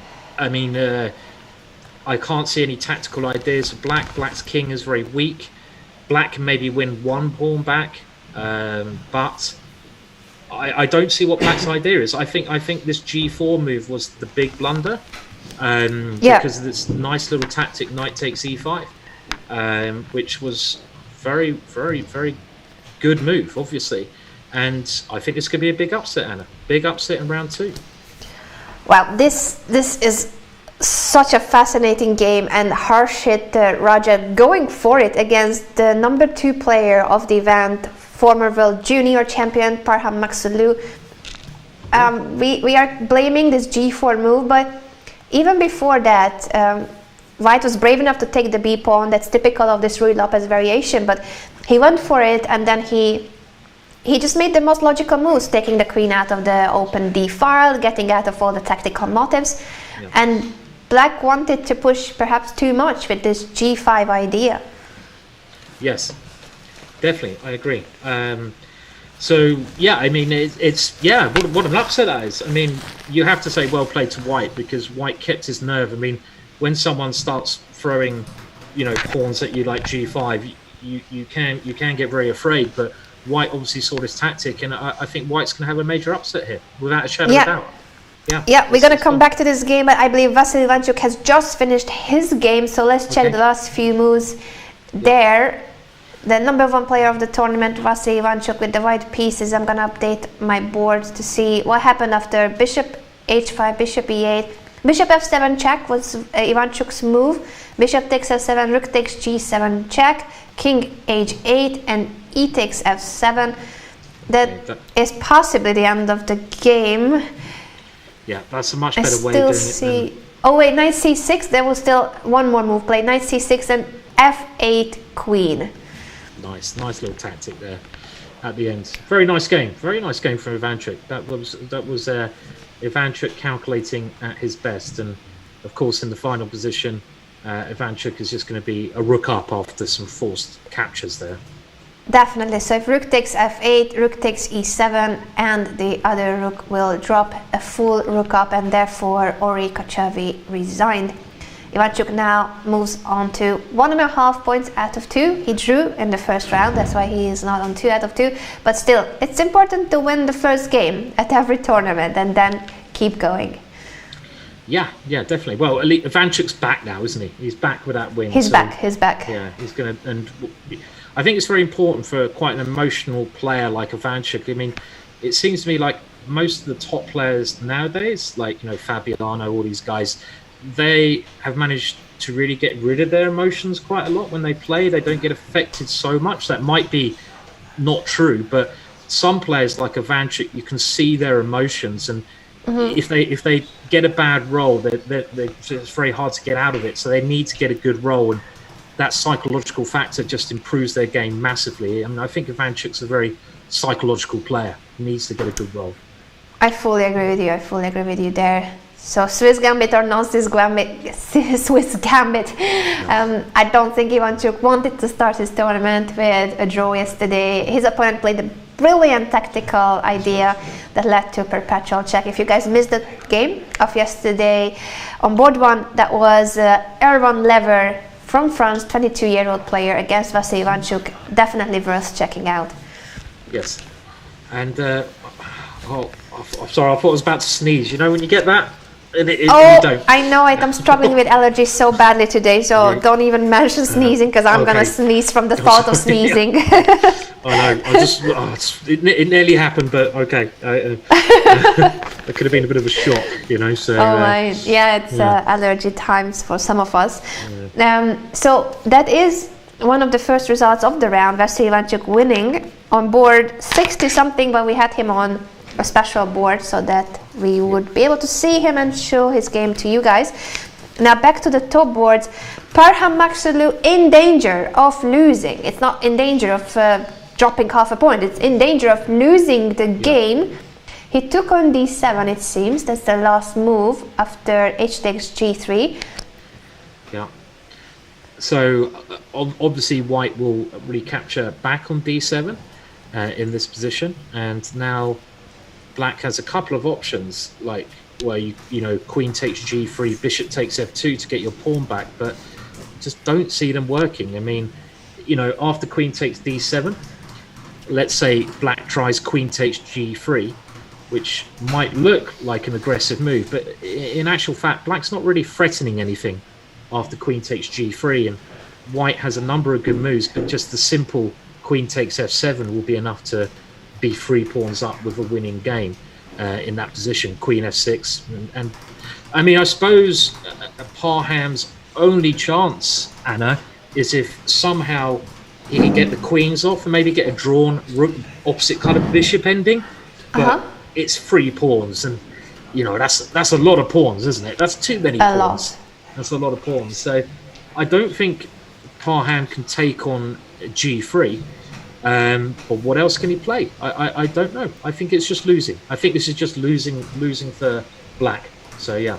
As far as I can see. Yeah. I'm still under shock because it felt like from his time management at the beginning of the game, it felt like he was fully in control of this position. The pawn sacrifice on b5, which is a typical idea in this type of Ruy Lopez. But then g5, I think the moment of pushing g5 is when, if he did not have that analyzed, that's totally not his style of chess, pushing g5. That's the moment when I was like, this is not his kind of chess. Yeah, I agree. And, you know, credit to white, who's kept his cool. It's very... I mean, there is a couple of other lines we can look at in the current position. Black, if he tries, we can see what happens if he tries to win the pawn on g3. If he tries to win the pawn on e4, queen takes e4. Again, white simply plays queen takes f7. White is guarding the bishop. Mate in one. Yeah, queen to f6, and white has the attack, and white has the compensation for the extra 3 pawns, which is not nice. And black's other idea has been suggested in the chat by Vinegar Bob. Obviously likes his vinegar. Is bishop takes f2 check, but after bishop takes f2 check, you've got no chances opposite coloured bishop ending. So rook takes f2, and then maybe rook takes b3. But here I think white again can just play queen takes f7, and white yet again has the extra 3 pawns and the attack in that position. So it looks pretty tragic for Parham. And what's he played? I've just seen he's played another move. He's played f6, Anna. Ooh. So not a move you want to play. You know, not a move you want to play at all. That shows how bad the position is if you have to go f6. Yeah, it's really bad, and he needs a miracle to escape this one. And again, it's the face palm. You can tell it's a body language. I mean, he's disappearing into his hands. He doesn't want to be there, and you can tell this in some of the times. And it just disappears. But Simon, he's wearing his lucky vest. What's going to happen to the lucky vest if he loses to a player that's 200 points below him, over 200 points rating difference? Of course, Harshit Raja is a very dangerous international master. I have seen him scoring well against stronger opposition. But Parham came to the game confident that this is another game where he should be doing well. Yeah, I mean, I think you're going to have to burn that vest, aren't you? Now, I mean, it's not that lucky today. Not that lucky today. So yeah, no, not good. But yeah, okay. I mean, maybe he can somehow find something, but with correct play, it's definitely losing the Parham. You're 3 pawns up. It's of course losing this position. Yeah. So we'll come back to this game, but it does seem like this could be the first upset of the day. Harshit Raja outplaying our number 2 player, Parham Maksulu. Still not decided, but it seems to be a huge advantage for white. Yeah, I agree. Let's move to board 2. Anton Korbov with the white pieces against another youngster, Chen Chi from China, 19-year-old international master. That's right, and I'm just gonna spam the chat with a picture of Parham. Sorry, not Parham. Of Korobov there and Danny. I'm gonna follow you. You. Spamming. Yeah, I mean that. Oh yeah, we've got to. And this is actually a real life picture, I think, of Korobov. Yeah, and taken by Maria Emelianova, I believe. Yeah, I believe so, and it demonstrates the pain that chess players can go into. You can see there he's trying to disappear into his hands as well, but it's a great picture. He's got a very expressive face, hasn't he? You know, it's a great character and a great chess player as well. He is. So it looked earlier on like he had quite a nice opening, and looking at the current position, Anna, just counting the material, white is the exchange up. So white has the rook for the knight. So white is points up. White has this extremely strong passed d pawn, and white doesn't really have any weaknesses. So I'm assuming this is just winning for white, I would imagine.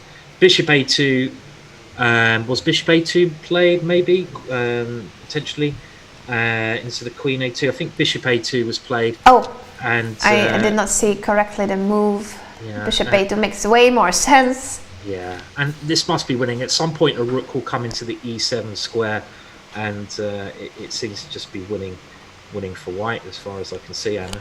I guess looks winning to me. Yeah, material up, and the d6 pawn is still alive. It's looking great for Korobov. He should be moving to out of 2 after this win. On board 3, we have Krishnan Sasikiran against the Spanish international master Jesus Martin Duque. I like the comment in the chat from, is it Carnicerio, who says, I always burn my clothes when I lose a game. I mean, I'll tell you what, if everyone in the tournament started burning their clothes after they lost the game, there'd be a lot of fires going on, wouldn't there? I mean, it's an interesting thought, but yeah, I mean, it's quite a strange one, you know. But yeah, board 3. It looks, well, white is now, well, white's equal in material, but it's that bishop again, isn't it? And white has control of this lovely d file. The knight on c5 is a very strong piece. Black has the better pawn structure, so I suppose it's, you know, a bit of a fight between white's better pieces against black's better pawn structure, but pieces are stronger than pawns, so the pieces will generally dominate the pawns if the pieces are better placed, and I think that's the situation here. White's pieces do dominate, don't they, Anna, there? And he's just played a3. Can you explain the viewers why Sasikiran wanted this pawn to be an a3 and take a tempo to place his pawn there instead of moving, for instance, the bishop? You know what, Anna, it could even be potentially like getting near Zugzwang here. And this is something that the real top players can realize. It's like they get a very good position, and this is something again to automatically improve your game if you're a lower rated player. Get into the habits, which not everyone does at the lower ratings, of really thinking, what is my opponent's next move? What is my opponent's next move? And in this position, it's actually quite hard, I think, Anna, to find a move for black, because a lot of the moves that black have in this position, they lose a pawn or make black's position worse. So I think it's just improving the position and literally just saying, I'm dominating you, you have no moves, I'm enjoying myself, I'm enjoying torturing you, I feel, at the moment. I guess that's how I'd explain it. Yeah, I agree with you, and also the pawn on a2 could have been vulnerable later if the bishop ever gets to e6, so it moves the pawn away from a light square. If he wants to go c4 later, then b4 has been prevented, so the b pawn will need to capture the doubled pawn, and therefore white will manage to get rid of the doubled c pawns. Yeah, I mean, there are moves that black can play suggested by, is that switch or something, and you could try putting your king on e7, you could try rook a7, rook c7, but it definitely feels like white has the control here of the position. So you know, rook d1's coming, and it looks like white's doing well, Anna. Yeah, I also like white's position. Let's just wait for Jesus to play his move, because he was about to reach for a piece. I'm curious what will be his choice. Where's he moved? Oh, he's put his king on. The position seems to have changed. Wait, his king has got to e7, hasn't it? By the looks of it. Yeah, I don't see the recent moves on our board, but he has made some progress. Yes. Okay. Yeah, I think he's moved the king f8. We're guessing now, and he's wriggling. It feels like black is wriggling. You know, he's stuck in a hole and he's just trying to wriggle his way out of the hole. But he's trying, definitely. But it doesn't. I still don't see the most recent moves. So once we can have our board updated, we will also show you guys the current position. So I see the rook on c6 and the king on e7. So a few more moves happened since. Hello to Kenji. In any case, white still has the upper hand, and definitely Sasikari is trying to win this game. Yeah. Now on board 4, we have the 16-year-old Russian international master Kirill Shubin facing the current French champion Maxime Lagarde. And I see move 30, queen a8 check, bishop d8 as the current position. Yeah, we were both agreeing earlier on that we slightly preferred white's position, and this is quite interesting because on the surface of it, I say, like, you know, I like white here because the combination of queen and knight, they are really deadly together. The queen and knight combine so well. The black king is slightly weak, and the knight has some great squares like e5, but there's also a little bit of danger for white here, because you've always got to think about your pawn structure and what pieces your opponent has left. And if you look at white's pawn structure, h2, g3, f4, all of these pawns are on dart squares. They're not very fluent, meaning they can't move, because the black's pawn on f5. So if the queens ever come off the board, black can try to target those pawns because he has a dart square bishop by putting the bishop on g1. So in an ending, if the queens come off, I think I'd prefer black. So I think white should certainly keep the queens on here, Anna. I mean, I don't know what this is like. White also has another idea of trying to create a passed pawn, Anna, because you had the majority of pawn, you know, queen side majority for white, 3 pawns versus 2. So you always want to really try to create a passed pawn. So you can try going at some point b3, c4, maybe not now, and trying to get a passed pawn. So I would say I prefer white here, Anna. I mean, would you go along with that, or are you gonna stick with the French defences?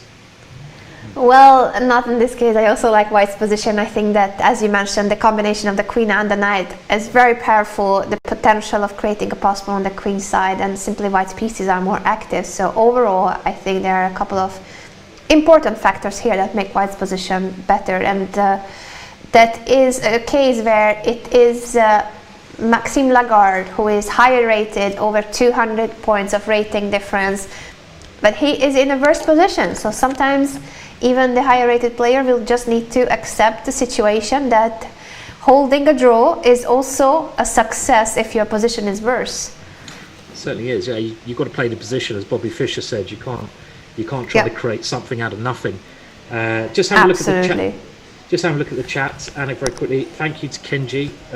Nice to see him in the chat. And Frozen Edge. Hello to Frozen Edge, was asking me about chess boxing match. An Irish chess player was boxing in the chess boxing match. I mean, we could have a long chat about chess boxing here. I don't think we should go too deeply into chess boxing, but I didn't see the match. I'll try to find it at some point. But I'll just ask you, Anna, have you ever been tempted with a bit of chess boxing? I haven't seen any matches yet, but I would be curious. I think it's an interesting mix, chess and boxing, so I would definitely want to see one myself. But I think you have been training, is that correct, Simon, that you were training or are training to participate in a tournament? I haven't been training for a long time, unfortunately, but I did do a bit of training at some point in my life, but not for a while. I need to, I'm a little bit out of shape, shall we say. With Christmas coming, it's not a good sign. Anyway, not the best season for getting in shape. No, we'll deal with that next time. So yeah, send me the link, Frozen Edge, if you can. I like to see it. So yeah. Anyway, but have you ever been tempted to get in the ring, Anna? I'm not sure I'm strong enough, but maybe after a bit of training, I would be ready for my first chess boxing match. Why not? Good exercise anyway. So yeah, I mean.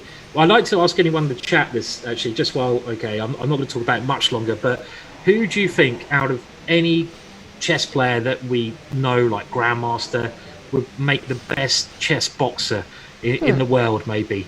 I know Lawrence Trent's training. I'd love to see Lawrence Trent, get in the ring. But, but anyway, that's just an interesting question. I don't know who would be the best, the best chess boxing title player. Who knows? I'd like to hear it. Magnus, everyone is saying maybe. Yeah, and the last samurai is saying that it would be him. That's confidence. Yeah, that is confidence. Shout out to our streamers, of course, everyone tuning in. This is the Sunway Sitges Chess Festival Round 2. We have just hit 3,000 viewers. Thank you so much for tuning in to the round that Ivanchuk has already finished. It's only Vasily Ivanchuk that has already got the full point for today's effort. He played very well and did get the full point, but Parham Maksudlu, on the other hand, as you see the gentleman just below Ivanchuk, he is the number 2 player, same rating as Ivanchuk. He is struggling today. He may be losing against a player that is 200 rating points below him, and as you can see, there are 10 rounds in total, starting always at 4:30 here Spanish time, except for the last round. I was gonna say, but I'm gonna get confirmation on that. I think the last round will start earlier because we may have tie breaks if there is a shared first place or shared top places. But remember, every day at 4:30 Spanish time, 10 rounds. It's a Swiss tournament, over 300 players in the A group, and the time control is the usual one. 90 minutes for the first 40 moves, and then 30 minutes for the rest of the game, with a 30-second increment for every single move. Yeah. So and a reminder on the rating group prices and the total prize fund as well. We are almost done with our slides, Simon. It's 27,000 euros, the total prize fund for 2 groups here. There's an A group, the main group, and the B group for players below 2,000 rating. Good stuff. Yeah, I mean, back to the chess and back to you, Simon. Good stuff. Yeah, I just have a look at the games as well, and one game which is very interesting. I mean, we could say board 2, Korobov has now won in that position. It was looking very promising for him. I mean, I don't know if you want to go through the boards, Anna. I think he has just won his game. Actually, I see the result already. After Rook E1, Korobov has won exchange up, and the D pass pawn decide the game. Yeah, that's right. And another game that was very interesting was the Sefaraman, if that's how you pronounce it, game. Yes. In the Sicilian. So if we could have a quick look at that, just see how that maybe progressed. Absolutely. I had it after move 17, Rook B1. It's Zhen Lo, a 17-year-old international master from Singapore. I've just been to Singapore, lovely country. I really liked it there. Yeah, Okay. I haven't been to Singapore before, but I would definitely repeat. Very nice place. I haven't been to the East much, but yeah, certainly an interesting place to go to, I'd imagine, and visit. And they got a bit of a up and rising chess community, because you've got Olympia. Yeah. Is it Olympia who's there? Who's very frequent. If you're on Twitter, he's a good person to follow. Has some great historical stuff as well. So yeah, and going to the game, I mean, it was this really weird position, and if we can just jump to the current position here and try to work out what's going on. And it's continuing to be a bit of a mind bender, isn't it, this one, Anna, with both pieces sort of floating in all over the shop. And, well, what is going on, Anna? I mean, what is happening here? I mean, my initial thought is I kind of like white now because white's pieces are further forwards, but I don't know. Maybe that's just just me. I'm not sure. What's happening, Anna? What's going on? I'm trying to understand. What has happened in the last few moves. Let's just go a little bit back and catch up with the moves, because we left it at rook b1, saying that yes, white was very brave. He was willing to give up a bishop on d5, then pushed b4, going all in. None of those sacrificed pieces or pawns were taken. And then bishop h6 on move 17, rook c3, king e7, an active king. It's quite funny. Look at that. Look at the pawn structure in front of that king. I mean, this is actually quite a common idea. And again, this is what I go back to earlier, that when you're trying to get better at chess, you might have a chess book which has loads of moves. That's not the best way to learn. You need to know where you want to put your pieces, and you do that by looking at top games and getting explanations. And this idea of putting the king on e7 behind that pawn structure, very common idea in this opening. I don't know whose king is safer though. I'd still rather be white here, king structure wise, and we can go on with the game. So I mean the moves. So king h1, rook to c8, and well, they both play what look like quite normal moves, Anna, I guess, to get to the current position. Trade on c8, queen e1, knight g6, rook d1, rook a8. I'm a little bit puzzled here, but black seems to be ready for pushing the pawn to a5. It's interesting when you need to undevelop your rook so that you can advance on the queen side. Yeah, definitely. And now we see the c4 move, which is a way for white to try to break that strong pawn structure in front of the black king, because black has this, you need to break down your opponent's king position, and this c4 looks like a very natural move. a5. Absolutely. And now this a5, knight c3. Yeah. Black decides he doesn't like his king there now, and he runs away to g7. Is that right? And knight b. Let's see if there was a concrete threat. So if black had taken on b4, let's say a takes b4. Simon, do you want to say it? Well, I mean, maybe we should leave this one to people in the audience. I mean, there's two tempting moves in the position. Which b4. Knight move? Indeed. I'm gonna mark down. Yeah, who's going to find this one after a takes b4? So in the chat, and also I'm sure white would see this move, Anna, because he keeps putting his piece on that square, doesn't he? So yes. He's not going to miss this move in a million years. So what is? I mean, both of them look good. Knight f5 or knight d5, Anna. Yeah, both look strong in this position. Maybe knight f5 first. Is good. Pawn takes f5, knight to d5 check, winning the queen, and lovely. Very nice tactics here. So dangerous position for black. So king f8, knight d b5, a takes b4, knight a4, queen a5, and now white activates his rook with rook takes d6, bishop c6. Black doing his best to keep his king safe here. And now white tries to get his knight into a dangerous square. Potentially ideas taken on f4. But black also has some good pieces. And that bishop now comes to f4. Actually, that's a good move, isn't it? Bishop to f4, I feel, Anna. Complex position. I don't know. Unless white has a big blow here, like something sacrificing itself on e6, it might be white who starts to get pushed back. But I did say that about 15 moves ago, when white has kept on coming forwards for the last 15 moves anyway. So who knows, Bishop f4. Can you take on e6? I don't know. I mean, it's the kind of move you'd want to play, but I feel it might not be good enough. Let's calculate it. So after rook takes e6, or maybe knight takes e. Do you think knight takes or rook takes? I'm not sure which one. We need to have a look at both. Yeah. Probably let's eliminate rook takes, because I don't see anything good after knight takes c6 check, king moves away, and the bishop on f4 is protected. So this is just a rook for not much. I agree. So I think you have to try taking on e6 with a knight. If knight takes, f takes, rook takes. Yeah. But does that make sense after King f7, protecting the pawn and attacking the rook. I want to go c5 here after king f7. Ooh!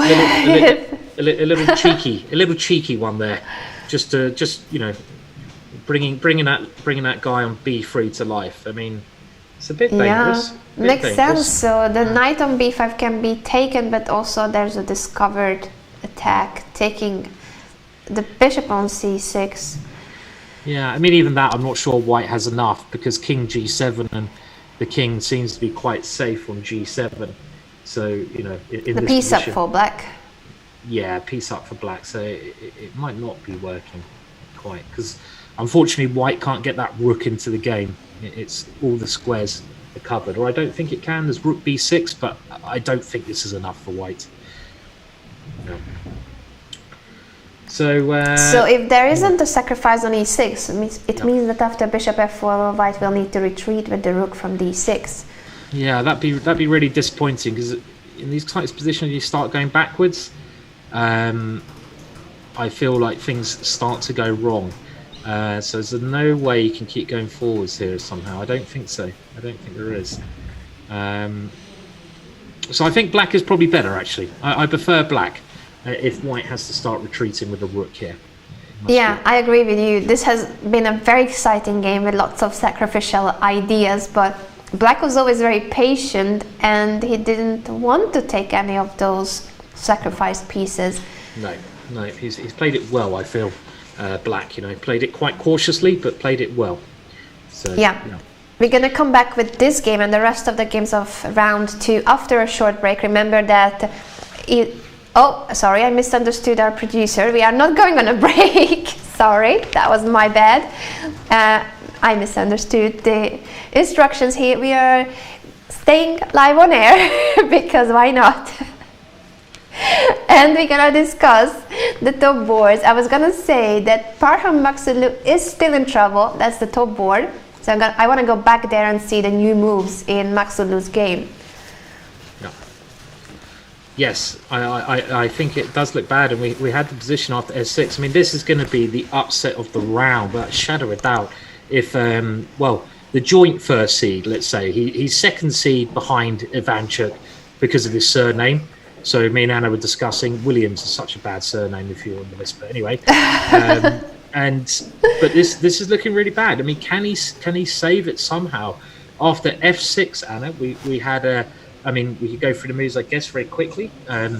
Queen f7 was played, which looks like a very good move.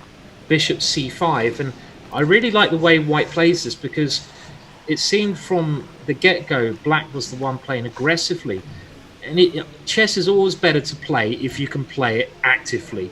And the bishop on b3 is under a little bit of pressure, but white just plays rook d1. Another piece comes into the game.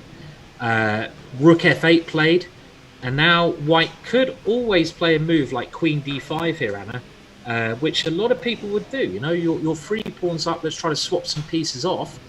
And I think queen d5 after rook f8 makes a lot of sense, but there might be that trouble of converting the opposite kind of bishop ending. And white says, well, I'm going to keep the queens on the board. Why not? So queen c4, which is another quite brave decision. Bishop b6. And now queen c6, white keeping his pieces as actively as possible. Black is getting a little bit desperate, but he needs to be. And when you've got a lost position, you can take more risks, because it doesn't matter anyway. You're probably going to lose, so why not lose? Why not lose in style? That's a good tip there, Simon. If you're going to lose, you might as well go down in fire than fade away. I feel, there's no point fading away when you can lose a bit of style. So f5 played, and now queen to h6, threatening the rook, threatening checkmate, and black plays queen c5. Hanging on, Anna, hanging on. Is there a killer blow here? Is there a killer blow? Well, f2 is a bit annoying, so I would like to play like rook d7, but then actually black wins. So if you go too active here, so let's say you do try rook d7, threatening checkmate, then you're actually going to get mated here, which is quite a funny line. So I just see what our producer has done. Simon, sorry, I need to interrupt you. We are green screening me into your background. Oh, I love this. Hi there. Oh yeah, I like it. Hello, Anna. Which way do I face? Is it this way? Let me just have a look. The other way. Let's high five. We can do this, Simon. I'm trying to is it this side? No, it's the other side. I can't see. There's a little bit of a delay. Hello? Hello? Oh, yeah. Okay. Could have a lot of fun with this. I think we did like a face palm. I face palmed you. You're smacking me around the face now. Oh, that's good. That's good producing level there at the finest. So I've actually now all I need now is the free wine, and it'll be like I'm there with you. So the free wine, absolutely. One more time, a reminder on our question of the day: what is it that you think the organizers could do apart from increasing the prize fund to attract players to their tournaments? As we said here in Sitges, there is free wine at dinner, so definitely that is not an issue. No. So we did have to. Has anyone got any answers for that? How can you make a chess tournament better for the? Is it for the players without increasing the prize money? So, I mean, what do you need to do? Activities in the evening. Having a nice venue. I mean, having these master classes. It sounds like you got it all over there anyway. So. Yeah, I think so. I think Sunway Sitges does have so many appeals to it, so many factors, but maybe it's not that known yet. I have that impression all the time when I talk about the event. Players or viewers are like, "Oh, that sounds amazing," but I didn't know about the tournament, so maybe it just needs more promotion, more marketing. Yeah. It's I mean, this tournament. It just sounds great. It sounds really good. I mean, I'm over in England in the miserable rain and stuff, and it'd be lovely if I, was in the sun and enjoying. I'll be there next year. I'm going to try to get there next year. I like it. You should, Simon. I'll try. And as for Parham, do you see any means for him to try to trick his opponent into blundering? Is there a way to blunder here as white?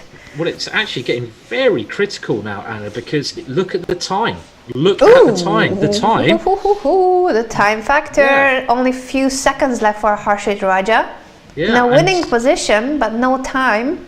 But you know what? This last move, allowing Queen to C5, is I don't know if you should allow this Queen C5 move, because there's some danger here. Black is threatening to take on F2.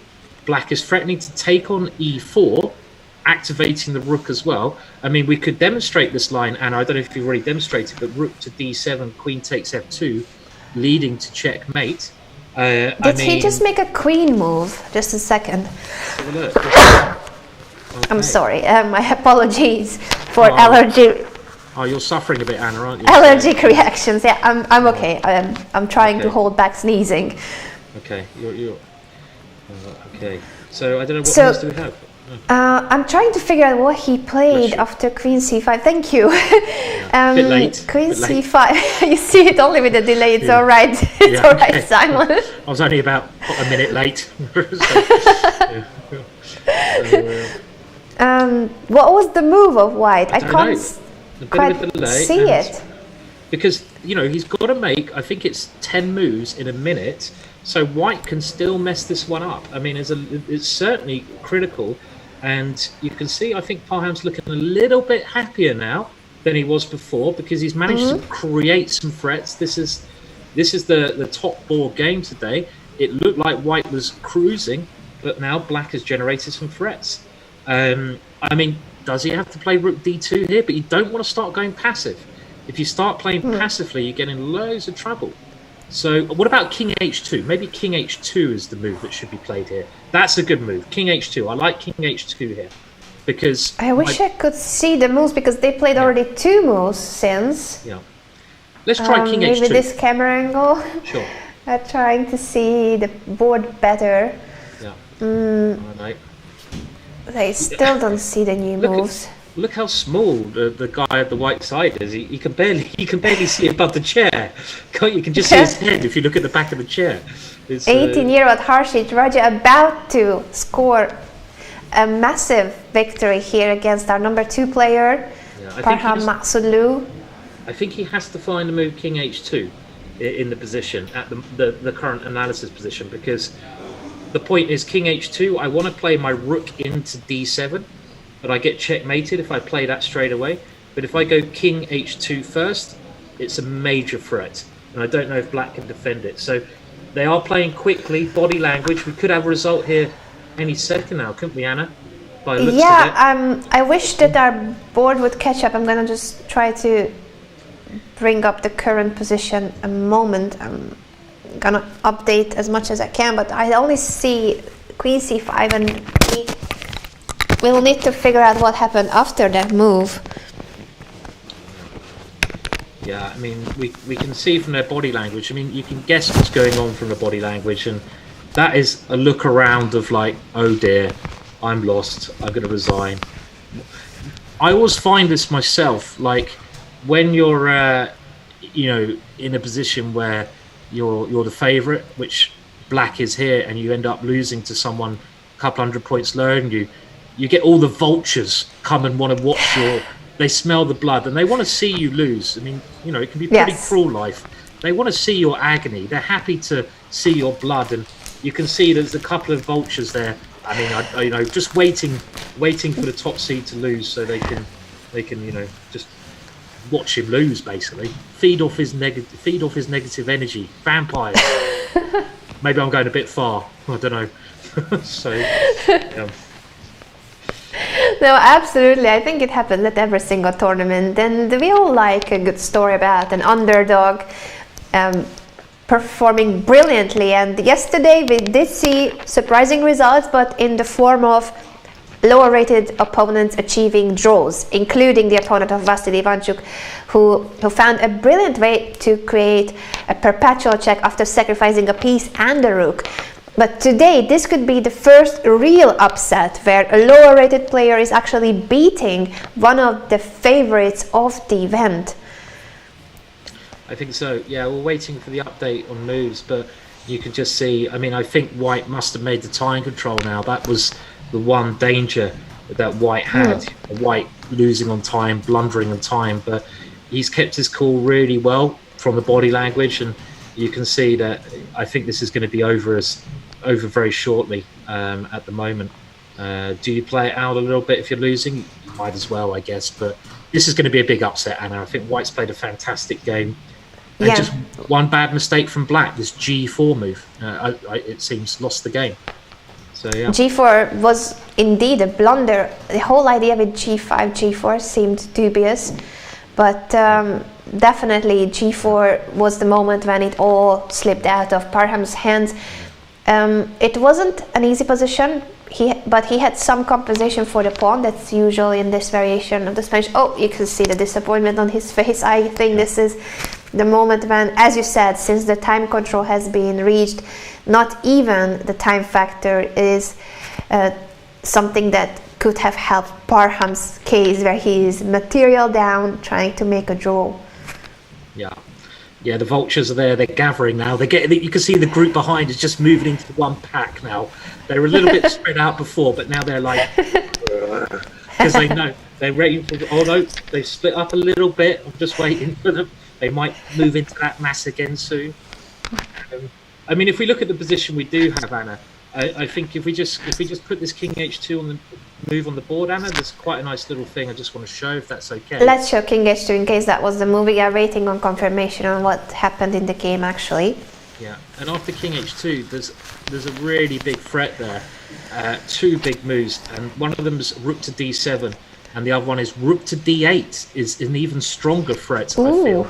And I don't know if black can stop that. I'm trying to draw it. Yeah. Rook d8 and queen f6 checkmates is like the one, and yeah, and both these ones. I like rook d8. I think rook d8 is even stronger because, you know, you threaten your opponent's piece as well.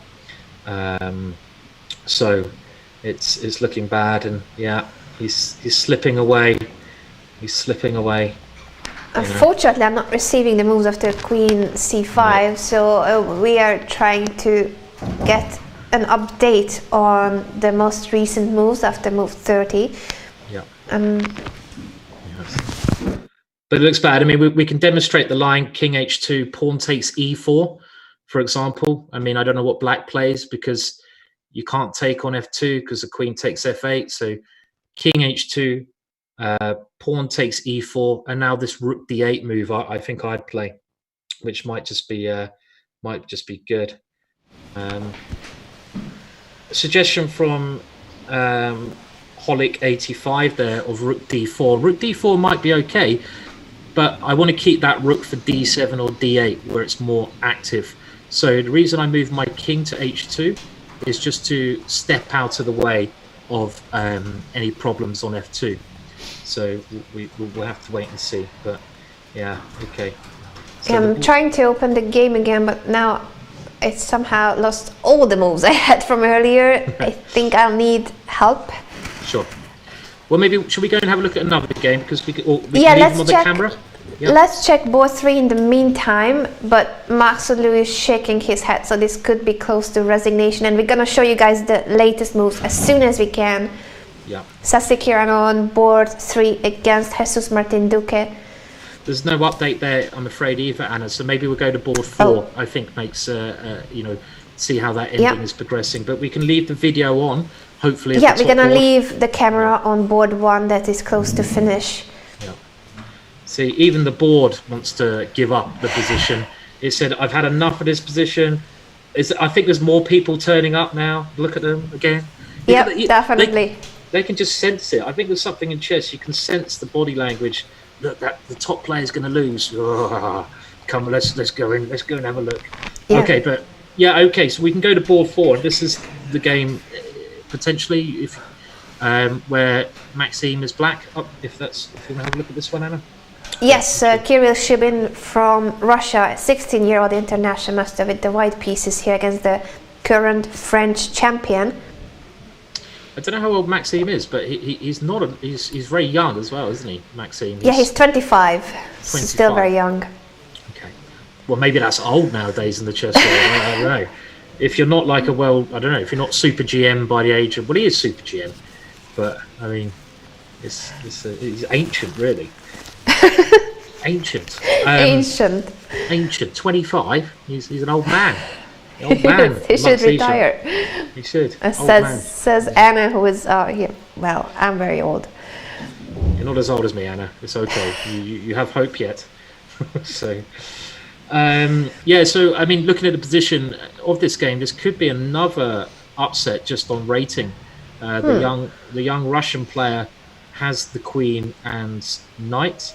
Black seems quite solid now. I mean, black has the queen and central square, and when you're playing a queen ending, if you can place your queen in the center of the board, it's it's really good because it controls every area of the board. So black's queen is good, but I still like the combination of the queen and knight at some point. Maybe knight f4, knight h5 is something that black has to be very scared of when white can start an attack against the black king. But maybe black's not so bad, I don't know, because the bishop comes to g5 here, something like that. Not the end of the world. Yeah. But certainly it is white who has been having the upper hand in this game from the beginning. So Lagarde, I don't know if it was the opening choice, or sometimes you get unlucky if your opponent is very well prepared in the line that you played. But white had a pleasant position, a slight advantage from an early stage of the game. Someone's asking me if I'm SGM. A Simon GM? I'm a Simon GM, but I'm not. I'm certainly not a super GM. I'm anything but super. But You are super, Simon. We all know. Well, that's very kind, Anna. Very kind. I'm a super ginger or something. I don't know. Anyway, that's even higher than super grandmaster. Oh, of course. But yeah, I mean, this game's going to be a struggle. I mean, black is. I mean, I think white must be doing better. I like the queen and knight. Queen and knight combine so well together, but black is still quite solid with the bishop potentially coming to g5 or to f6 and just defending the black king. So it might not be that bad for black here in the position at the moment. One danger black now has, though, we mentioned before that if the queens come off the board, we could have a look at a variation here. It's jumped again there, unfortunately. Yeah, it did jump for me as well. I'm gonna open the game again. Sure. So that's board 4, Kirill Shubin against Maxime Lagarde. I don't know why it jumps back to an earlier stage of the game. Now it's here. move 38, bishop g5. Oh, we did have bishop. Oh, and we have a result on board one. Wow. Okay, he has resigned, and I love seeing people resign and smiling. That is great sportsmanship. It's really good. That's really nice to see, and you can see there. I mean, obviously he's very upset the top seed resigning, but that's such good sportsmanship. Yeah, to like smile and show a bit of dignity. I mean, you don't get all players doing that, Anna, do you? I mean, have you ever had anyone being very rude to you? In your a few players, let's just say. Oh yeah, sorry, I forgot about. Nasty people. So yeah, I mean, I think we've all had it. We've all faced a bad loser, and it's not good. So I don't know. Maybe you're going to be able to get the winner of that game into the commentary room even, and get. Yes, we hope we could interview Harshit Raja, and then we will be able to show you guys the end of the game, because somehow our system wasn't catching up with the last few moves. But sure. What an upset! It is 18-year-old Harshit Raja, international master from India, beating the number 2 player of the tournament and the world junior champion from last year, Parham Maksudlu. Yeah. Yes, so we did have there, that was the upset, people asking. It was the ball one game did not go to Parham. Parham lost that game to a young Indian player who played very, very well, Raja. So another potential grandmaster in the making there. So, yep. Good. Absolutely. Okay. And I like. So which way do I that look? is already our second result on the top 2 boards. So Anton Korobov won his game. That was a nice win for Korobov, but Maksudlu did not manage to prove that with over 200 rating points of difference, he should have been the one taking the lead in this game against Harshit Raja. Upset by the Indian player. Vasily Ivanchuk has won his game. He only played on board 60 something, but he won in a nice style, and he is now on a 1.5 points out of 2 games. Let's check with the rest of the top boards. We were looking at the Donchenko game earlier that I thought was interesting, and also Seturaman's game. Remember, that was crazy. I would like to perhaps start with Seturaman's game, because that was the most dynamic position. Yeah. Yes, a very interesting game still going on, and so good news for those Chucky fans out there is Ivanchuk did actually win, so that's great. And so I'm just making funny faces because of the lovely technology that's going on now. Shall I come over to you? Okay, we can both look at each other and and just this way. Touch hands. Does that work? I don't know. We're just trying it out. Sure. Oh, look, my arm's disappearing. Sorry, I'm too much fun here. Now, I know, unfortunately, guys, I have to go shortly, I'm afraid. I'm going to be back tomorrow, though, hopefully, with you, Anna, commentating. Yes. So I'm kind of looking forward to obviously seeing you and everyone else in the chat tomorrow. But unfortunately, I do have to make a move soon. So I'll do that. Yeah. Yeah, this is going to be the final position we'll look at before the break. I will stay here, guys. I'm not going anywhere, but I will try to treat my allergy in the break. So the final game that we were going to show you guys before the break is between Zhen Lo and Seturaman. Lo from Singapore is one of their rising stars, 17-year-old international master. He played very brave chess today, sacrificing a piece and a pawn, but Seturaman didn't want any of that, and the current position after move 33, Rook c1, Rook d8. How do you see this moment, Simon? Well, Black has managed to win a pawn now, which is quite nice, but it's not a great extra pawn if you look at the pawns on the B file. On the other thing, though, I think, which could be very nice of Black, and we just have a couple more moves coming through there, is if you compare the bishops, and to me, it looks like Black has a much better bishop, and now Black is sort of aiming to target the king side. I mean, Black's bishop is controlling a lot of nice dark squares, particularly e5 and f4. It's also pointing towards h2. We have a queen exchange coming on, and It's better for black, definitely, with the extra pawn, and black has some nice squares like e5 and f4 coming up. So black's better, but still a lot of work to do to win this game with the opposite colored bishops. Remember, opposite colored bishops. One of the best quotes I heard, Anna, was, I don't know if you heard this one, but it was ex-world champion Spassky, who obviously was very famous in his own right, being world champion, and probably most famous for his world championship match in 1972 against Bobby Fischer. But when he divorced his wife, he was asked about this from a journalist. And and the journalist asked him about the divorce, and he basically said, "We were like bishops on opposite colored squares." So, talking about his relationship with his wife. So he just compared it to being opposite colored bishops, So I thought that was a nice way to describe a divorce. Actually, I don't know, maybe not nice. Yeah, that's a lovely anecdote. The opposite colored bishops. And I think on that note, on the opposite colored bishops note, we will need to let Simon go. So we are going for a short break. And after the break, I will be back, hopefully with some of the players, because we would like to have the player that produced the biggest upset of the round, Harshit Raja, in the studio. Hopefully we can find him and get him to show us his game against Parham Maksudlu. And I will also be covering the rest of the games from today's round here at Sitges. The Mediterranean Sea, beautiful weather and free wine. You all know that. Simon, I'll see you tomorrow. And everyone else, don't go anywhere, because I'll be back in a few minutes.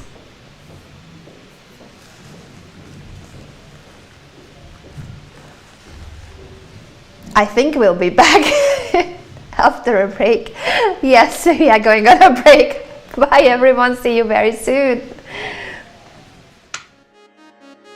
When we were young, the higher places made us strong together.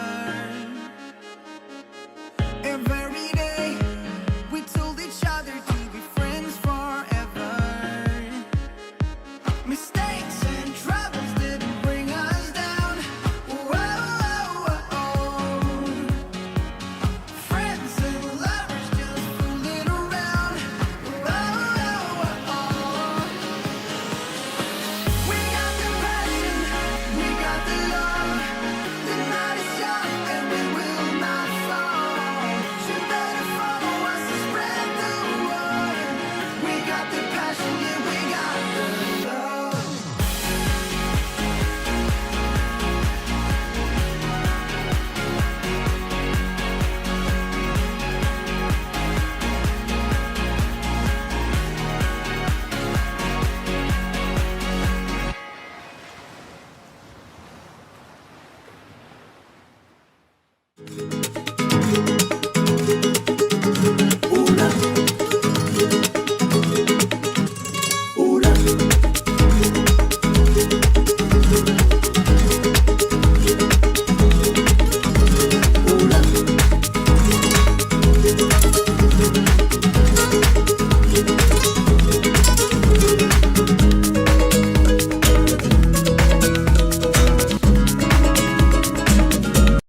Welcome back everyone to the broadcast of the Sunway Sitges Chess Festival. This is round 2 and I'm being joined by the player that produced the biggest upset of the round, International Master Harshit Raja.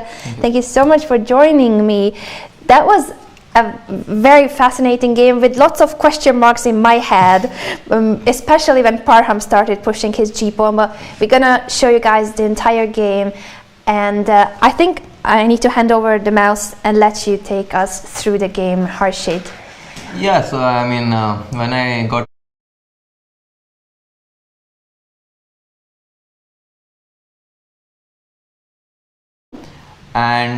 so I just decided to play it. I mean, to have some rest and play on the board. So, but I knew. I mean, he played this line Archangel. So bishop b5, a6. This is the first time you played against him. Yes, I have played with him online, but I don't think that counts. Yeah, so. Did he know it was you? Do you have a username that's sure, possible to recognize? No, I mean we know each other. Okay. We've been friends because I mean he's in a similar age group like me. Yes. And we've played football together, if I'm not mistaken. So oh. Okay. I mean, yeah, I think we have. Yeah. So okay. Anyways, so we this was all fine. Yeah, so this is the main position, and I usually play this AB5, knight A3 main line, castles, knight B5. But for today's game, I had briefly looked at this, that I will take, which happened in the take, queen D3. Oops. Yes, I think if you just click here. Yeah. So AB5, AB5. Sorry. Queen d3. Yeah, so queen d3, I mean, I was expecting castle, which I believe is the main line. And I can show you a sample variation here, which sort of leads to a draw. ED, CD, H6, BH4, G5, E5, GH4. Nice. I mean, it's a forced line. Did you calculate all this over the board, or you knew of this? If I calculate all this, then I'm already a genius. You are a genius. You've just beaten the number 2 player of the tournament. No, I cannot say that. Yeah, so the queen h7, queen f8, this is draw. So he played queen d7 because obviously he doesn't want to go in a theoretical draw because he's much higher rated than me. So knight a3, queen e7, knight b5, castles, bishop g5. ED4, and here it was an interesting moment. I thought it was a critical moment because I could play knight bd4, queen e4 and queen d2. So I've given him the pawn, but I mean his f6 knight is unprotected and his queen is a bit misplaced because I have stuff like bishop c2 and it's not easy for him to regroup because for example queen g6 runs into knight h4.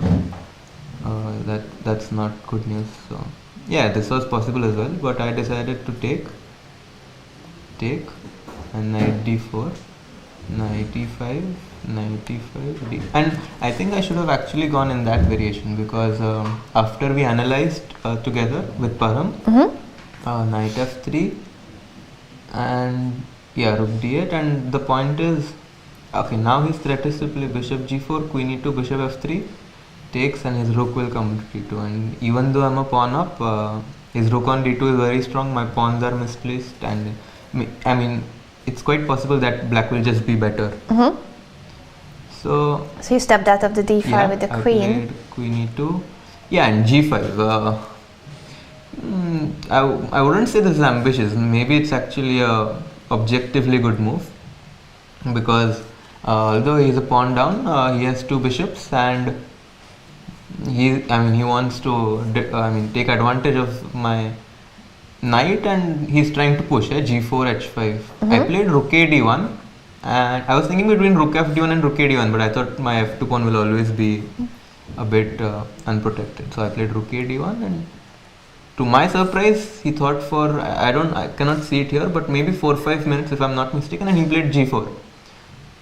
And at first I thought that maybe I missed something, but I mean I was very surprised because I even can take on, in the worst case I can take on d7 first, but he will, rook d7, but he will take on f3, and okay, maybe this is not much because takes queen h3, queen f3, gf3, and he has rook d2.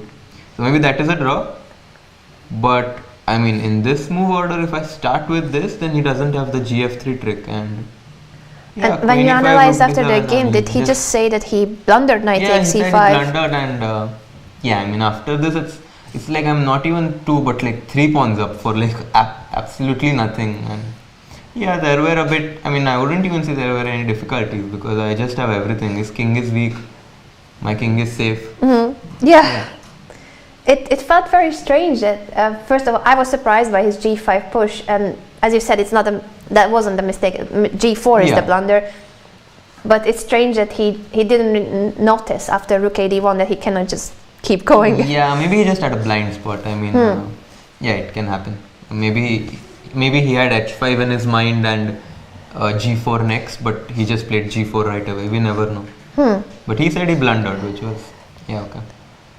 We thought with Simon Williams, he was with me earlier on, that it was nice sportsmanship from your opponent's side, that he wasn't upset after the game and he went to analyze. He was even smiling after he resigned. No, this is something that I really admire of him, and I think this is what separates a normal GM and a GM like him who is almost 2700. And I'm very eager to learn and be a sportsman like him.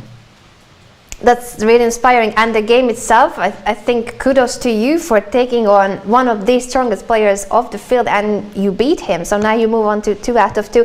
Is this your strongest ever opponent that you have ever beaten? Is it him, or do you remember other super grandmasters you have beaten? I recently beat Karthikeyan, which was I guess my strongest opponent beaten so far. In El Llobregat, but Maqsoodlu is definitely the highest player I've beaten. Congratulations, and keep going like this. I think before I let you go, I also want to know your opinion on the other top boards. I don't know if you had time during the round. You got into time trouble by the end of the game, but I'm gonna show you. Yeah, a lot of interesting games were going on. Indeed. So, board 2 finished a bit earlier than your game. That was a win for Anton Korobov. We have your compatriot. Oh, I forgot that I gave you the mouse. I'm trying to move the other mouse here. Thank you. I was like, why is it not working? Your compatriot, Ceci Kiran, on board 3 against Jesus Martin Duque. I don't know if you saw that position. He won already, yeah? Oh, he won while we were on a break. Talking, Yes, and then on board 4, that was also an exciting middle game for the current French champion Maxime Lagarde. How do you see this position? I mean, Black has this past h-pawn. I think it should be winning for him. I don't see why it shouldn't be, because Black will just roll down the h-pawn and his knight on b4 is a bit misplaced. Yeah, it's interesting what happened here. Before the break, it was equal material and White was doing just fine with queen and knight. That's what time pressure does to you, I mean. I guess that's what happened, because at this stage, we thought White is okay. Yeah. And but then I keep moving the wrong mouse. They traded an f5 and the king went for the pawn. I don't think White anticipated that. I guess that could have been what he missed, and then simply Black regrouped his pieces. Yeah, and h-pawn is just gonna stream. And now it should be winning for Black. This is an important victory for Maxime if he'll get it, because we thought that he was on the defensive side for most of the game. So it's sometimes difficult against lower rated opponents, as Parham himself must have noticed today. Board 5 is Romain Edouard with the white pieces against Rishi Sardana from Australia. Can I help you with the microphone? Let me put it back. Sorry. It happens to me all the time. It keeps coming off. Thank you. Then let me show you that position as well. Have you played any of these other top players from this event? If you look at I've played with Korobov, I've played with Kovalenko, but unsurprisingly I haven't done well with them. Well, but, I mean, after today's game? I mean, it's always, to play in this event, I'm ranked, my starting rank is more than 70. It's a very nice event, and couldn't ask for more. Is it your first time in Sitges, or did you play last I year? played 2 years back, where only like 120 or 30 players were there. So there was just one hall, but now there are 3. But it's fine. Yeah, it's nice.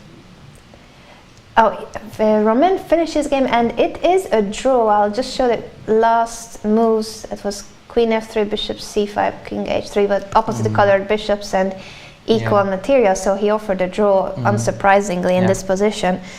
That is a bit of an upset, but not as much as yours. Kovalenko on board 6 with the black pieces against Mikhail Bryakin, a knight endgame. Oh, wow.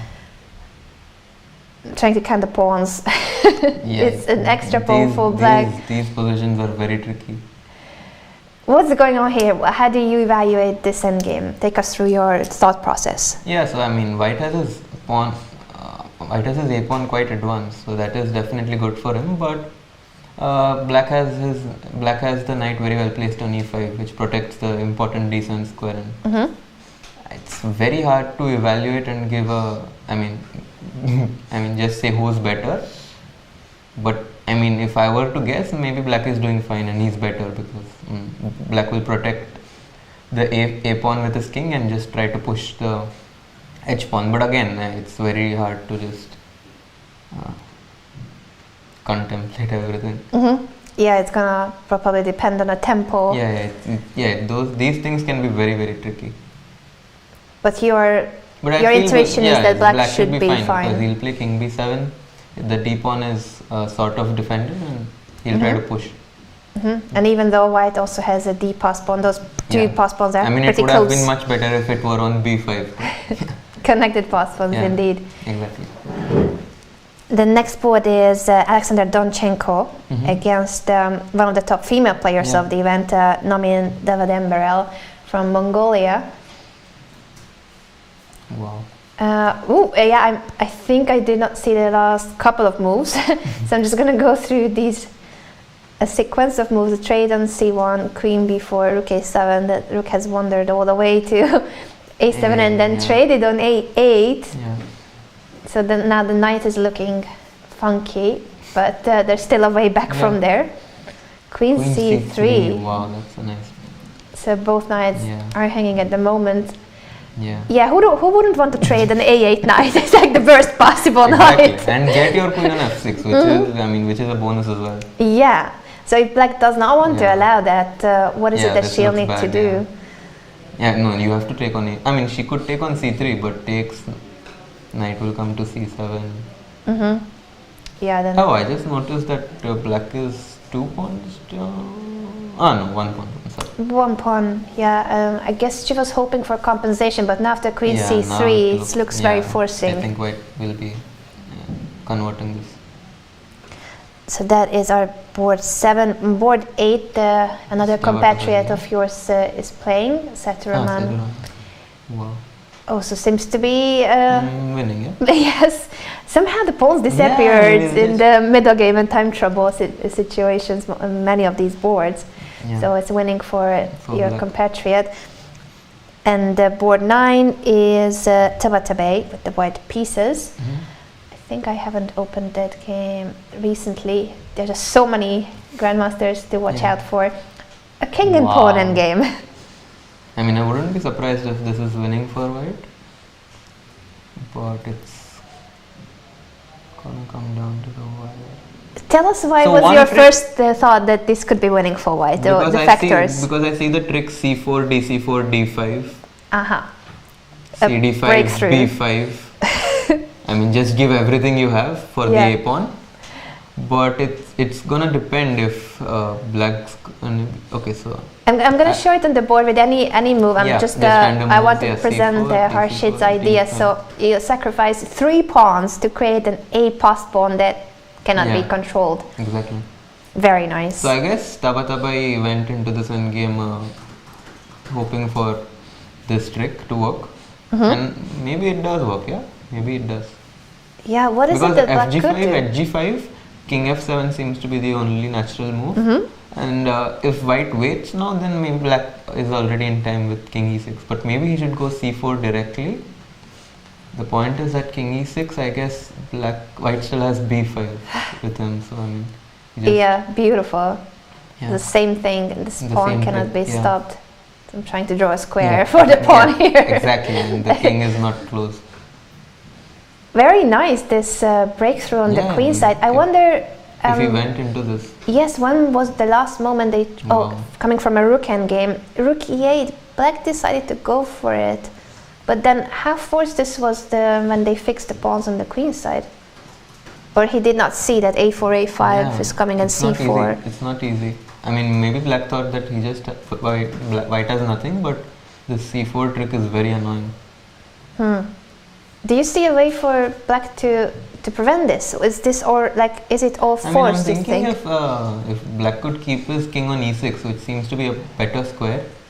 After king f4, king e6. I'm wondering why he went on g7, because if he goes on e6, maybe the point is that white plays g4 now, and if king f so maybe he has to play king e7 now, because if he goes king f7, then gh5, king f5, and your king gets in. Yes. So this is the point. So that's why he went on g7, because if he goes to e7 now, After king f4, king e6, g4. king e7, I guess gh5, king f5, king f7, and now the move a3 can be very handy. So Just the waiting Yeah. move, and you keep a4, or a5. F4, yeah, something along these lines, and white just has too many extra tempies. This should be winning. Yeah, So I mean, in this moment, then maybe is rook e8 this- already is a bad move, yeah. Although Although what to he do, was yeah? having problems on the It's 6th rank. Tough Rook, situation. Maybe rook d6 is the other way, but it also doesn't stop the queen side pawn break, does it? If he the wanted same trick does to. exist. Yeah. The trick does exist of c4. Indeed, later for going for the same pawn break. Yeah, Just gonna draw the arrows. yeah, and c4, d5. Very instructive endgame Mhm. by Tabatabai, Yeah. and it seems that the Yeah. final position here after king e3. Wait, so g5, king g7, king e3. This so is the king current E- position. I wonder why he went king e3, because he could have directly played c4. Instead of king but e3. okay, maybe he just wants to. I mean, maybe he's just making sure that Black doesn't have any dc4, c3, c2 business, and Yeah, king that f7. this pawn will not be a problem. yeah, I mean, instructive play by Tabatabai. Very nice. And our final board on the top 10 is Daniel Vocaturo with the black pieces. I think we didn't even have time to look at that game earlier, so it will be up to. Oh, he won his game, so that's as much as we can analyze about this game. Maybe to show earlier where could have been. This is already looking very bad for white. This too looks very this bad. looks bad. Maybe somewhere here, but how did this I want to see when he pushed g4 basically. Knight d6, h3, g4. Yes. He wanted the pawn. Yeah, he went for the pawn, but maybe underestimated the counterplay Black is getting with f5, which is a force to be reckoned with, because I mean f5 and king h8, and I mean white's king is very unsafe. So yeah, it seems as if Black's just crashing through. and I think this is the kind of position that Vocaturo especially enjoys. I mean, everyone does. Yeah, h5, and then he took on h3. So I guess you're right that with g4, white was a bit too greedy, wanting to take the pawn on e5. Yeah. So it seems that the most boards, the higher rated players will manage to win, but on the top board, your board, you have outplayed the number 2 player. And I think it's a bit unfair to call him the number 2. He has the exact same rating as Ivanchuk. But Ivanchuk can be given the number 1 spot because of his, I mean, there are no words to describe him. He's a legend. Absolutely. Congratulations once again on the win. Thank you so much for analyzing the games. I do have a few final questions because our viewers may not know you so well. Do you study chess full-time or do you go to school? Right now I'm studying chess full-time. I've taken a 1-year break from academics. And next year I plan to join some university in US and combine both academics and A chess education. scholarship in the US. Yeah, exactly. Very nice, very nice. What do you study and what are your interests outside chess? I took science in 11th and 12th grade, and I'm thinking of pursuing business administration for undergraduation. But Any hobbies that you think you like the most in your spare time? I love football. You mentioned playing football with Parham himself. Parham or Tabatabai, one of them for sure. But yeah, I really like football. I like all kind of sports, and that's probably not so good for my academics, but well. Well, sports is important. We have learned it also from the world champion, who is really fond of football. I believe today he has taken the #1 spot in Fantasy League. Is that called Fantasy League? I'm looking at our producers. Football, FPL if I'm not mistaken. Fantasy Premier League if I'm not wrong. To be #1 there is unbelievable. I don't know how he manages that. To be the #1 at chess and also at Fantasy League. Congratulations to Magnus. Do you play any of those kind of games where you need to guess the results? No, I'm not so good at that. I like playing, but I don't like the phone or computer games. I'm much more into physical sports. And since you mentioned that this is not your first time in Sitges, what is it that brought you back? What do you like about this event? I remember playing in the top hall, and the view from there is amazing. And this time the list is just so good that it is very enticing to come here and play with among these very strong players. Is there a special delegation that decided that many Indian rising stars will come? I think we counted 85 players from India. Yeah, by now it's unsurprising that everywhere Indian players are going. But especially here, I'm not surprised because there are so many good players, and every Indian junior wants the opportunity and to play with such top players. And because of Vishwanathan Anand, we can already see the tremendous rise he's brought into chess in the recent years. I hope it continues. That was actually our question of the day yesterday, that out of the 85 players who our viewers think has the biggest chance to become the next Rishi, looking at your compatriots, especially the young prodigies, which one do you think has the most promising career ahead of him? It's very tough to pick between all these Nihal, Pragnanda and Gukesh. I believe all of them obviously have very promising careers in front of them. And I don't want to just pick one to say that he or she will be the #1 player. But yeah, definitely the three guys, Nihal, Pragnanda and Gukesh, have very bright futures in front of them. And you're adding yourself to the list. I hope for your confidence because you have beaten one of the strongest players of the event. Congratulations one more time. It was a very nice win, and we wish you the best of luck for the remaining. Thank you very much, everyone. We're going to go for a short break, and then we are back with the rest of the games from round 2 of the Sunway Sitges Chess Festival.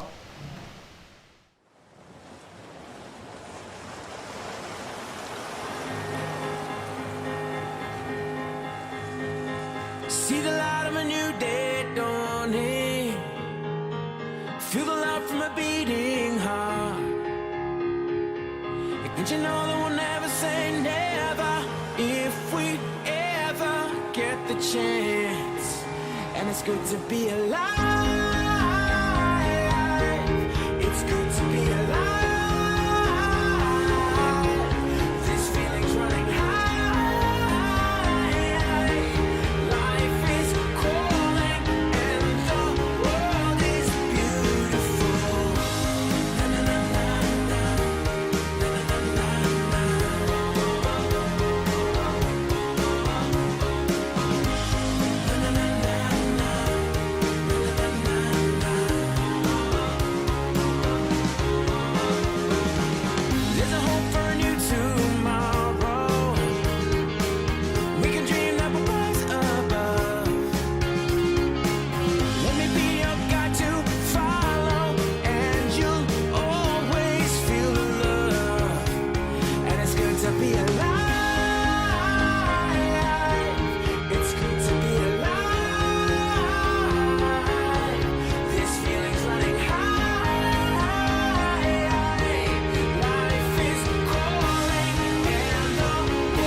Rating as Ivanchuk Parham Maksulu. Let's take a look at the results of the round so far on the top boards. As we mentioned, the biggest upset was on board one by Harshit Raja, an international master from India. He's only 18 years old.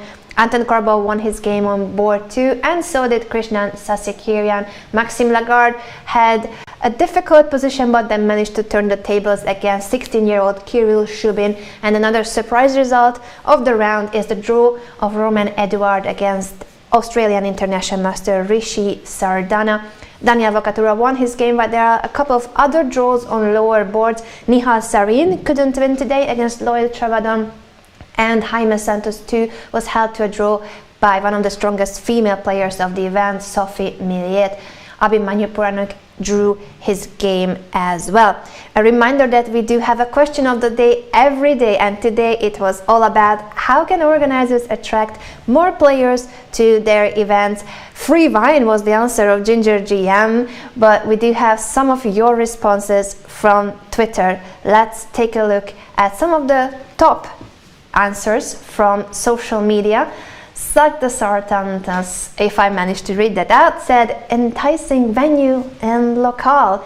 I think that is a tick for Sunway Sitges. We are right by the sea, the Mediterranean Sea, palm trees and sunshine, and the hotel itself is a beautiful location, a spa golf resort here in Sitges, just outside Barcelona. And another answer from social media is by Ni17Ram. Interesting formats for sure. Speaking of interesting formats, what do you guys think are the most exciting formats? You can tell me in the chat as well, in terms of what formats do you enjoy the most playing and watching. That is a Swiss tournament that we have here, for instance, an open tournament, round robins, knockout tournaments. What format do you enjoy the most to play and to watch? And also the time control. This is a classical tournament with an hour and a half for every player until move 40. From then on, an extra half an hour. But you may prefer rapid or blitz tournaments to play or to watch. I would like to know your opinion on that part of the sentence. Format, interesting formats. What is an interesting format in your opinion? Now back to the games of the round. Most of the top boards are decided in terms of they are either over or the higher rated players have a pawn up or two in an endgame. So pretty much one-sided games, but two of the boards were standing out in terms of excitement. Alexander Donchenko, the number 2 player of Germany, is facing one of the top female players of the event.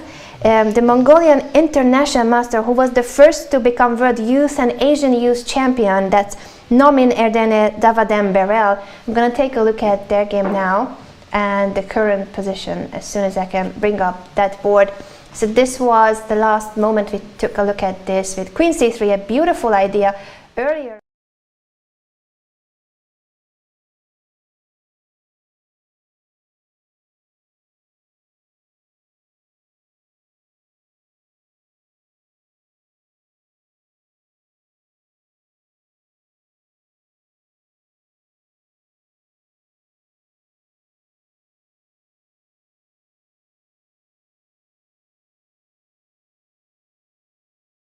But it has a way back. It has one square where it can go to.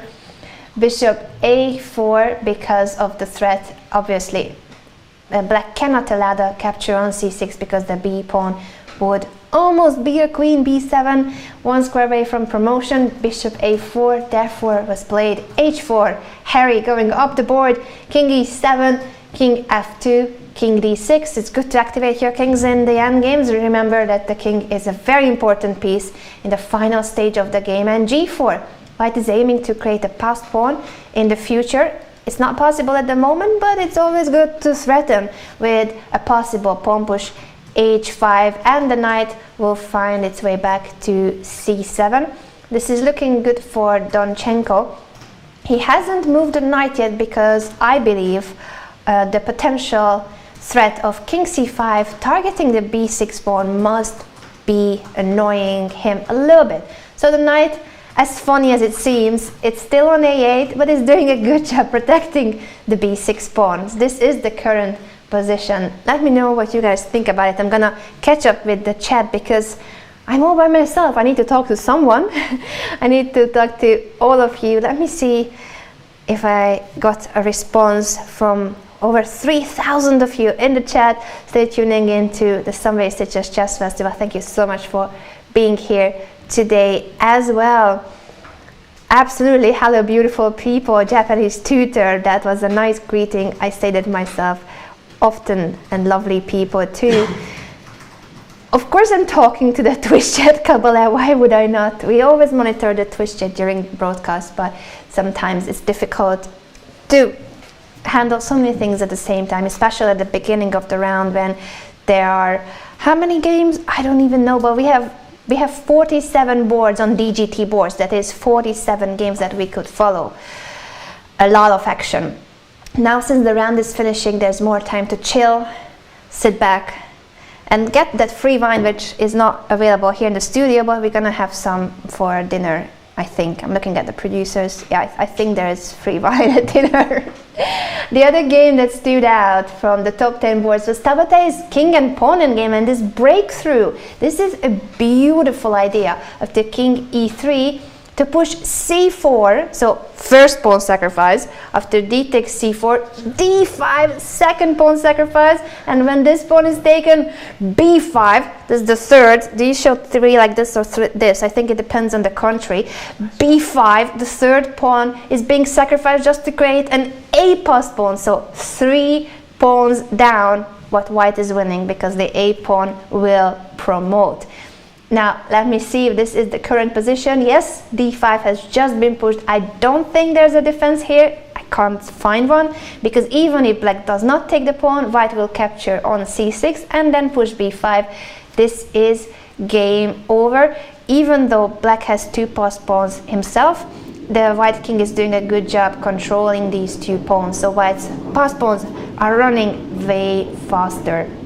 This has been a very instructive endgame, and we showed it to you guys earlier that it started from a rook endgame, where after rook e6, black perhaps thought that this king and pawn endgame should be a draw. It's equal material, and it doesn't seem like white can get through. You see that the king has no entry points, and it feels like if there is no entry square, then you should be okay for a draw. But what he may have forgotten is that by pushing the pawns on the queen side, so white had to prepare this, of course, by pushing a4, a5. Now he creates the threat of this breakthrough with c4, and then d5, and then b5, and the a pawn wins the game. A beautiful, very instructive pawn endgame by Tabatabai, who will get the full point after pushing d5. Black went for king f7. I don't think it changes much. He took on c6, king e6. The black king is trying to get close. But after b5, once again, the black king is way too far from the action, and the a pawn will win the game. I will wait here for a moment in case b5 will be played, and this could lead to resignation by black. At the moment, I think white still hasn't made his move. White is winning 100%. I agree with you, GM Hikaru, top fan. I'm glad that you're a top fan of Hikaru. White isn't getting 9 pawns. Well, at least something that's worth 9 pawns he will be getting. You will never calculate that line, Kabbalah. Of course you can do it. It's just about pattern recognition. So once you see that the a pawn is a potential passed pawn, you realize that there can be breakthroughs that will pave the path of the a passed pawn. Ginger Jim unfortunately is not here with us physically, but he'll be back tomorrow for the broadcast all the way from England. This is the game we are looking at, so on the screen too you can see on the right side that's Amin Tabatabai from Iran and his opponent Nicolas Ikachareva from Georgia. Both of them still very young players. This tournament is full of talented youngsters. Here Tabatabai is about to win the game. I wonder if he has made his move yet. No, not at the moment. King e6 is the final move I can see on the board. So b5, is there anything against b5? Let's just see. Perhaps what he's thinking, wait a second, b5, king d6, because if white takes on a6, the black king is suddenly in the square of the pawn. This is the square of the pawn. If the black king is in it, it means that he can stop the pawn. So wait a second. he still needs to calculate this. The funny thing is, there's another pawn break on the other flank. So b5 is one pawn break to create an a-passed pawn, but he can also create a g-passed pawn by pushing h5. This is what takes calculation, and instead of pushing neither b5 nor h5, he goes for king d4 first, activating his king and simply threatening to take the c4 pawn. Very logical. He's not in a hurry. b5 is always in the air. Kacharava will need to try to do something. The problem for him that even if he pushes f4, white can still take the pawn, because this is the pawn square for the f4 passed pawn, and the white king is still in it even after taking the c4 pawn. Very unpleasant for Kacharava. I don't see a defense here for him. I think he will keep the game going for a move or two, but there isn't really an actual hope for black that he can hold a draw. The moves were king d4. I think he pushed f4. I'm just gonna update my board and see if king d4, f4, king takes c4 has indeed been played. Now it's even material up for white, so he sacrificed with the pawn break, but now he's an extra pawn. King f5, supporting the f passed pawn, but white's pawns are faster on the queen side.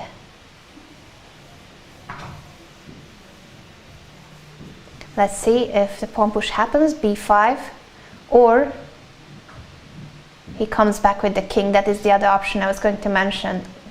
Depends on the tempi. And of course, the problem with pushing immediately could have been that after b5, 8 takes b5 was a check. So king d3 is a very smart move, because if black starts pushing, then you're gonna catch the pawn. And like this, too, the same situation happens, is that white will first block the pawn. So after king g3, king f1, not allowing king g2. And once the king is on f1, then he will push b5 and promote the a pawn. This is the most instructive way to handle this endgame. Patience in the endgames is key. He's not in a hurry to push b5. It has been there hanging in the air for so long, and he's not going for it, because he will first make sure that he takes care of the black passed pawns. He has taken the c pawn, now he catches the f pawn, then he will push b5 and win the game. Really well played by Tabatabai. I'm gonna wait for these final moves, because this is close to the handshake. We do want to catch that on camera. This is, once again, board 9, Amin Tabatabai from Iran, the winner of this year's Biel Masters, against Nicholas Kacharava from Georgia, who is only 15 years old.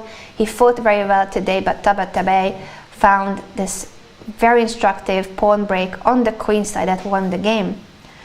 Now the final moves are, I believe, king g3, king f1, king takes h4, and after b5, I believe we're gonna see a handshake. That's my prediction. b5 on the board. And a handshake with a smile. That's the way I like it. Absolutely, Kacharava has nothing to be upset about. He fought very well. This was a good game by the Georgian player, but Tabatabai finding this idea with the pawn break already at the moment when he traded rooks. I'm sure that he saw the idea before he allowed even the rook trade. So that is how deeply these super grandmasters can see the endgame. So that was pretty much, well, 12 moves in advance, but all he had to spot was the idea, and then know that black had no way to prevent that pawn break on the queen side, even if he had seen it coming.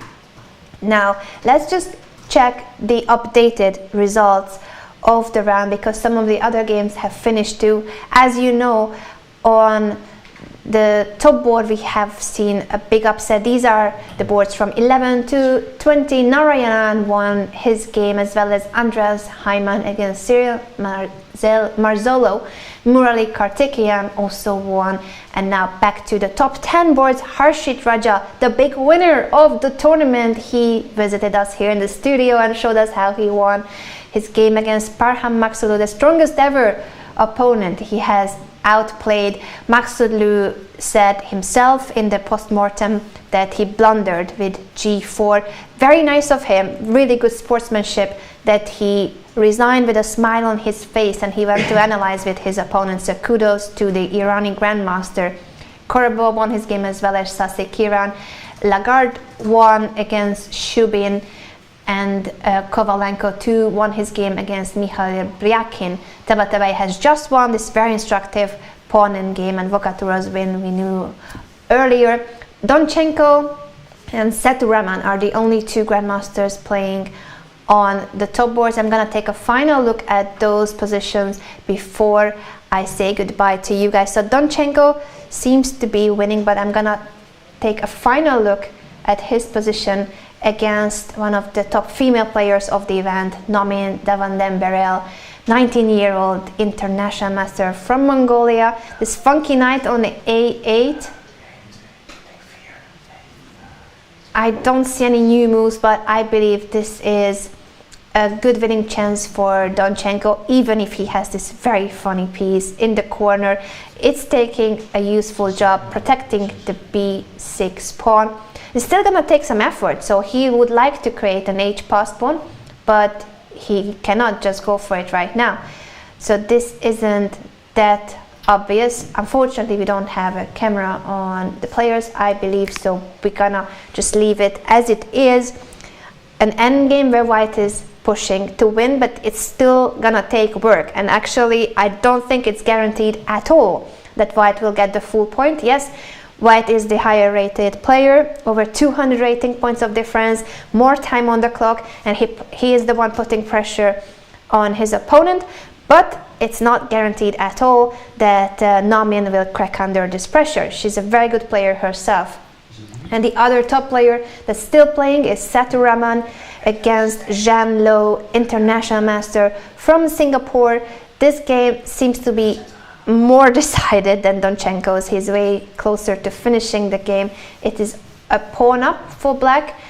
A little bit of a difficulty is that this b3 knight is depending on the protection of the b4 rook, and now the rest of the pawn chain is being attacked. He can defend it with the king. I believe that would be one of the best possibilities here for black, just to be safe. You cannot push it because the f5 pawn would fall, so king d6 will protect the pawn, attack the bishop, and then deal with the pin. But yeah, this pin is the factor that is annoying, and maybe actually that's why he must be thinking. I'm just realizing that they have had a similar position: king d6, bishop e8, king c5, bishop d7. So the problem is that he will need to find a way to get out of this repetition of moves, how to get the knight out of the pin and improve the position of black. The moment he protects the rook, ready to jump away with the knight, that's when the pawn is attacked. So there is this difficulty in the position, I'm just understanding, and a move like rook b6 does not help because white can take the pawn and then play this rook endgame with equal material, threatening rook b5 check. So there is a problem here because of the pin. Technical difficulties. Earlier it seemed to me that there wasn't much counterplay. Yet there is an a passed pawn for white, but it didn't seem to be that crucial since black found a way to block it. But because of knight b3, black allowed the pin, and that is the frustrating factor in this endgame. So I'm taking it back. Seturaman is not that close to finishing the game, because if they finish the game soon, it would mean a repetition of moves. They have been repeating the same position with the king coming back to d6. Did he change here? Let me see. Bishop d7, knight to d4. Okay, he changed. He didn't repeat. He's offering the trade of rooks, and this is the one way to go further. Trading rooks on b4, and the knight is protecting the pawn. Very logical, and he should be winning the game, but it's not the very end of the game. I think white will still try to fight. On that note, I'm gonna leave these grandmasters work their way through the endgames, convert it with their better techniques, and I will see you guys tomorrow at the same time, same place, back with the one and only Simon Williams, Ginger GM. He will be here with me tomorrow from 4:30 local time. Make sure to convert it to your time zone. So 4:30 Spanish time, straight from the Mediterranean Sea here in Sitges, just outside Barcelona. If you haven't heard of the event, check out the website. Sunway Sitges Chess Festival is the name of the event, and it's not only the open tournament I'm covering, but a lot of parallel activities, master classes, simul's, I'm not sure.